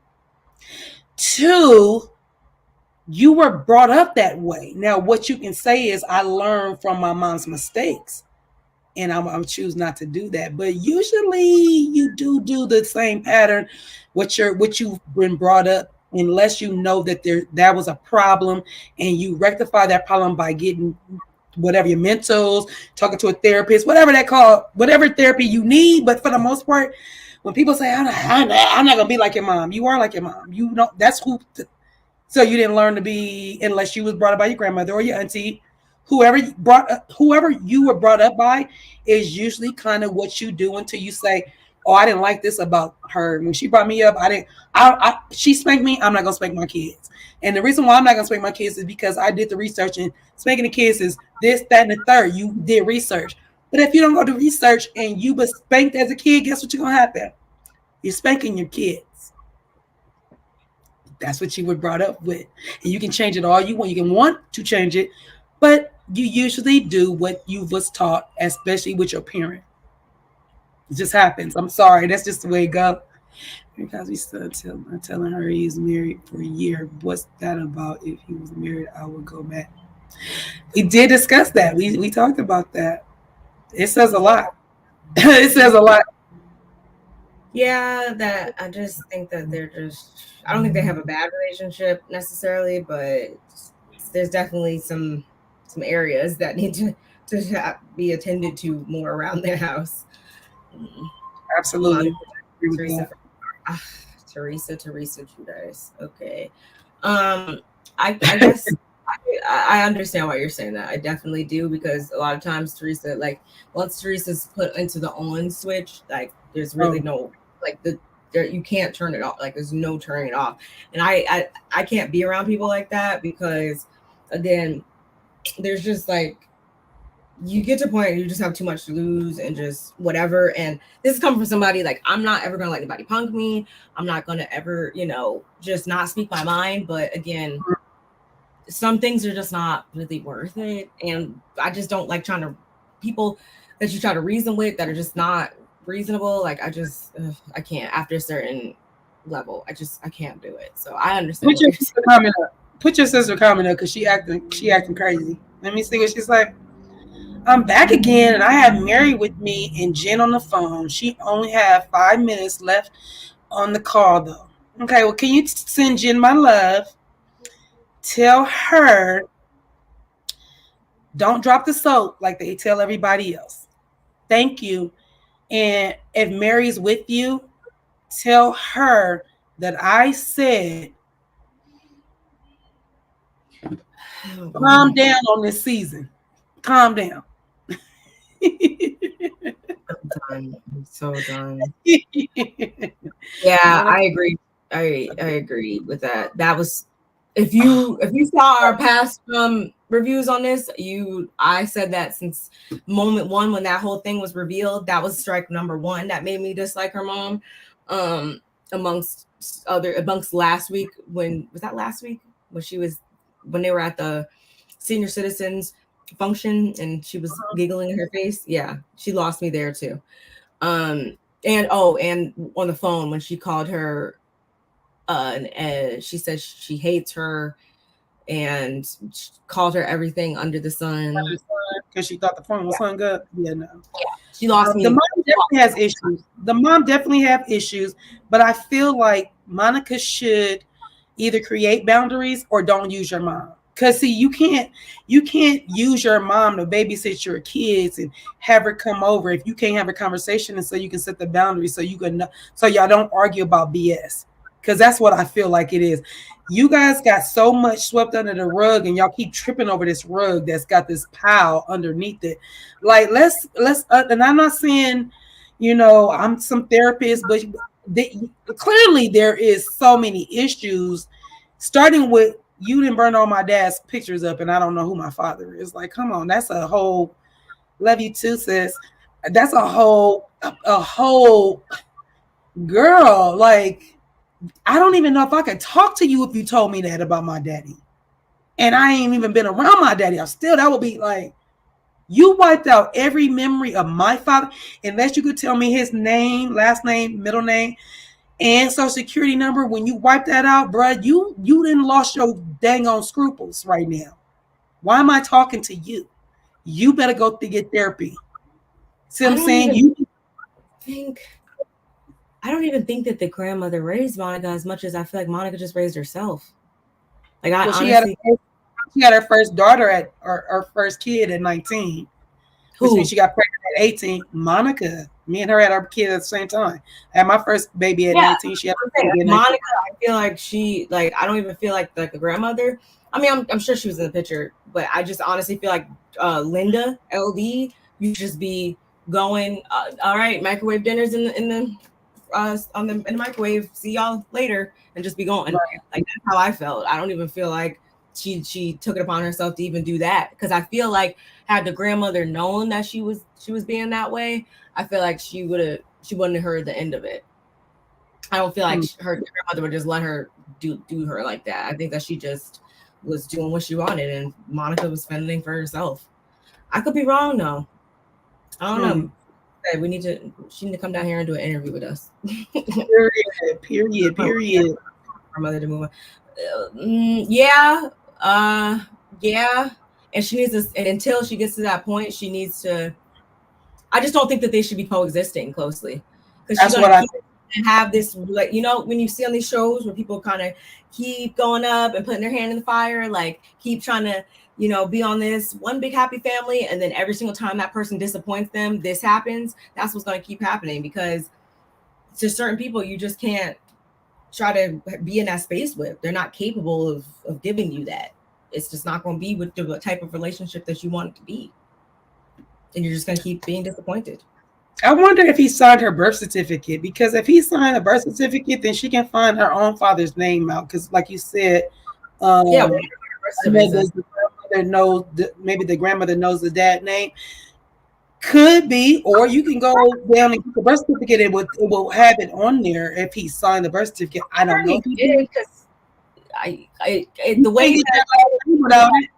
The way that she made it seem was that he was pretty much in the picture until he wasn't. So I don't see why then at that point he wouldn't have.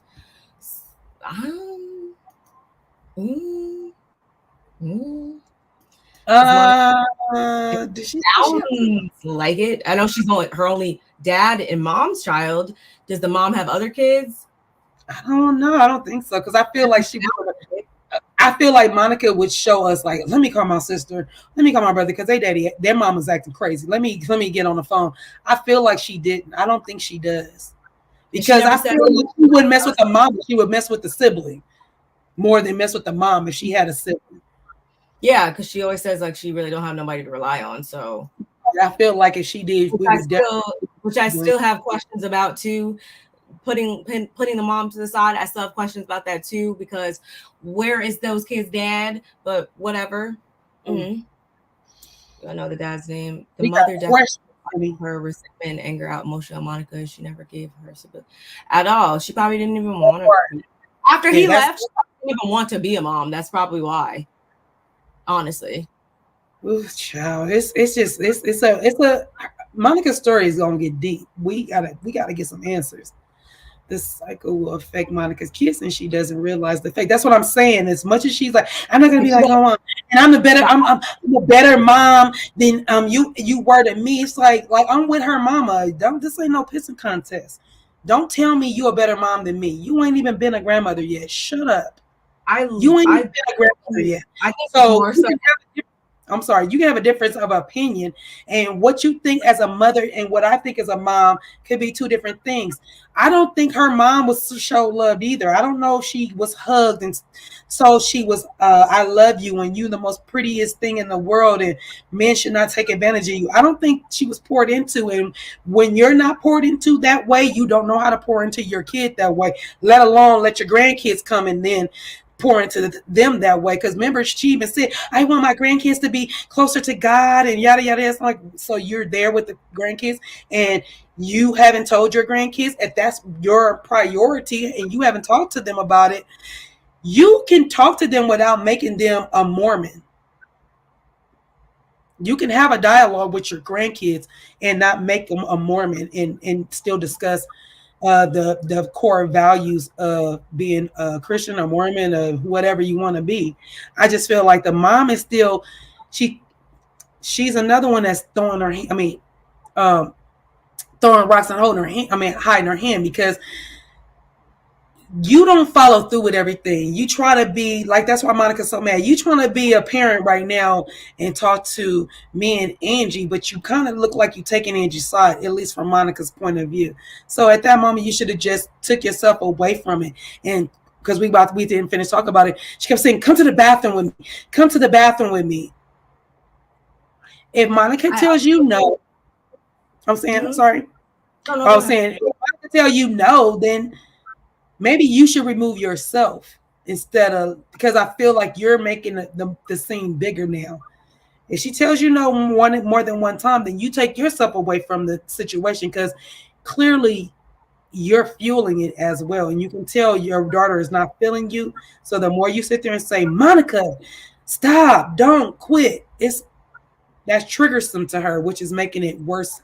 In Angie, she's gonna what is that, lash out on you, and then she's gonna turn around and lash out on Angie because she's gonna feel attacked by both of y'all. So that was a weird situation. Yeah. Yes, we are, because I'm a grandparent. We are very important. I love my grandmother down, but I think for me, and I just realized this, I know somebody very, very well, and that person has a strained relationship with their mother. Mm-hmm. A lot of that keeps happening. They keep falling out with this person because I think her mom in certain ways is probably trying to not make up for lost time, or trying to rectify things that she, wishes she would have did differently and stuff like that. And she's probably trying to be the parent to Monica now that Monica really needed back then. And you gotta meet that person where they are now. Like how she's always saying she needs you to show up for her now and help her with the kids and do stuff with her now. That's what she needs now from you, not how she was trying to be like in this situation and telling her, "Oh, like, yeah, come to the bathroom and do this and do that." Like, no, she needed you to be of support in the way that she needed now as a 38-year-old woman, not an 8-year-old girl. So I think once her mom realizes that, it could be a lot better. And I think at the same time, though, it's a mutual thing. They probably need to go to therapy, honestly, and work on that like simultaneously. Definitely. She told Sean Hannity to leave me alone, and she thought it left her alone. Yeah.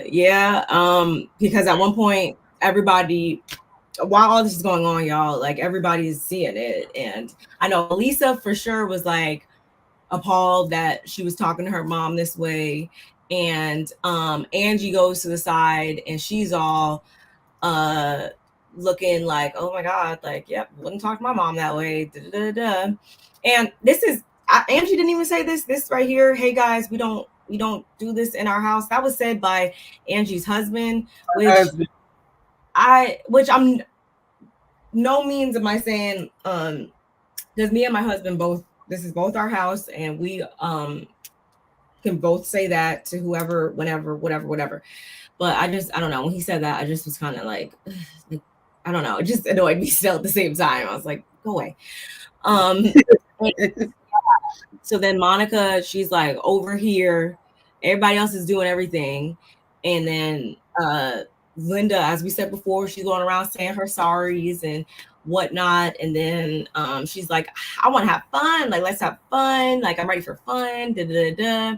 And then they all start the festivities and stuff, and it was cool for a second.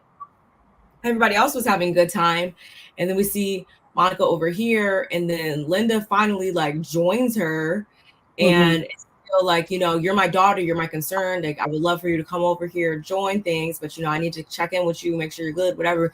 And she's like, "Girl, I'm your daughter, I'm your concern, like that's not what you were saying 5 minutes ago when you had everybody else's back but mine." And I get that. And I feel like that would have been received. That might have not been what Linda thought she was doing or trying to do, but it probably came off that way again because they have such a strained relationship, and she's so used to her mom picking everybody else over her probably, and not taking her feelings into account and stuff like that. That would probably would have gone over way better if they didn't already have such a fractured relationship. So that's just something that they got to work on offline. And it all comes down to Monica being like, you know what? I'm over this. I'm going to collect my kids and you can find your own way home. Bye. Oh. And she rolls out, and Linda is left there looking like a lost puppy. And I really want to know how she got home. I guess she called Uber or something because homegirl was just there, like just looking. So I don't know how much more we'll see of them this season, or where we're gonna leave off with them at the end of this season. Because right now, if you thought it wasn't good before, after this episode is not good at all. If you ask me, you leaving your mom, you cursing her out, you over there picking other people over me, like it's. I honestly, me and my mom don't have no perfect relationship either, but I couldn't imagine. I was like, this is too much for me. I don't know if I'm gonna leave my mama at the party. No, but, you know, silence like this. Yeah. Oh yeah, I would have. We definitely be like, we're leaving. We're leaving, or you can say if you can get a ride home. But my car is leaving, and if you're riding with me, like this. Actually, knowing my mom is such a control freak. She likes to drive. Like I don't even be getting to drive. So she would probably, I'd be like, I'm ready to go. And we would leave and she would drive and I'll be over in the passenger seat like this. Mad. Yeah. Bothered. I'm bothered right now, but I'm still going to keep my mouth closed and let her drive this car. Man. Yeah, Angie was, it was weird. That party got weird real fast, which really sucks because like the freaking, did you see the cake? Like the cake was super cute. It was a cute party. The party was so nice, and I mean, she got a lot of room. Her house is beautiful. And it was like snowing outside. It is a good. This season is good. I was like, not that I'm not surprised. Their season usually is good, but it's extremely good. I knew before this series started, Lisa hated it. I believe that because dang. Pretty much. But that's really all we got for this episode, y'all. We got we're like officially definitely halfway through because they did the whole more to come on this season. And mid-season trailer. I can't wait to see. I think Monica's gonna have a birthday. They're gonna go on a real trip, and it's about to go down some more. So if y'all make sure you hit that subscribe button if you haven't already, so you can stick around and rock with us for the rest of the season. Have you spoke about Mary? Yes, we did. Specifically, what do you want to know about Mary? Because we did speak on her, but is there something specific you need to know, Annette, that you want us to speak on that you might have forgot? Even though we can make it play back, but I just want to know if there might be one thing that you was like, did y'all woo wop, and we'll talk about it. Mary is my favorite. Always has. If you caught our previous reviews, then you'd know that Mary was kind of like getting on our nerves a little bit there because we started off really good, and then she kind of lost us with her constant. We did speak about the marriage. We actually felt sorry for her as far as him not telling her until a year after, the fact that she has to ask him and him not come forthcoming.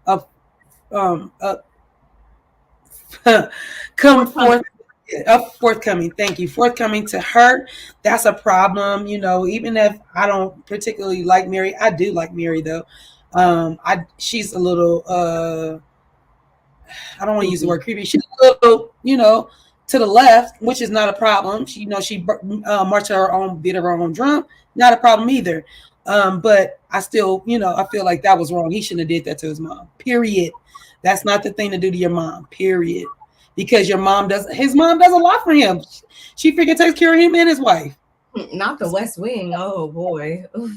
We gotta get ready for that. Come on now. Yes, and that's just what she said. He's in the West Wing, that part. So yeah, no, we don't condone him doing his mom like that. And he better get it together for he be out living with his dad in Vegas. No. Yeah, I don't understand it because it would actually I forgot about that. It's one thing, if he was just out the house doing his own thing, didn't rely on her for anything. Still not saying that's a reason not to tell, but I can understand. Okay, whatever, fine. You think you want to be grown, fine. But you living under her roof, I'm pretty sure you have no issue with asking her for money or anything like that. So it's like, what was the reason? Because it's not even like she was. I can understand if she would have got all mad in this situation or like did the most or whatever. I don't think she did. Yeah, like, he knows what to expect from his mom. He knows how his mom was going to react. He just does. I feel like he does it to get a reaction out of his mom. Just like when he bought the bag for his girlfriend, and he knew that it was the receipt is going to go to his mom. Like she's like, you bought your girlfriend a bag on my tag, on my money. Like, I'm not going to know. Like, he knows he does it because he knows that his mom is off her rocker and there's nothing wrong with that. But he shouldn't do her like that. Like, don't do that to your mom. Don't put her through that, especially she helping. And he could have been like, yeah, you could have said something. Like, I mean, I'm assuming. I wonder, what do you think his relationship is with the dad? Auntie Bernice said maybe Mary has been heartbroken by her husband and son. Robert Sr. is not emotionally or physically there for her. Those little girls better tread lightly with her. You ain't never lied on that. You mean that little girl? Yeah, I agree with that. Yes, oh yeah, we did speak on that. We did talk about natural hair and natural face. I said, go on, Mary, bring it to us. I've always thought that about her, but y'all, this was a good episode. Yes, it was. For sticking with us for 2 hours and 16 minutes. We will be back on our regularly scheduled time next week, which will be Wednesdays.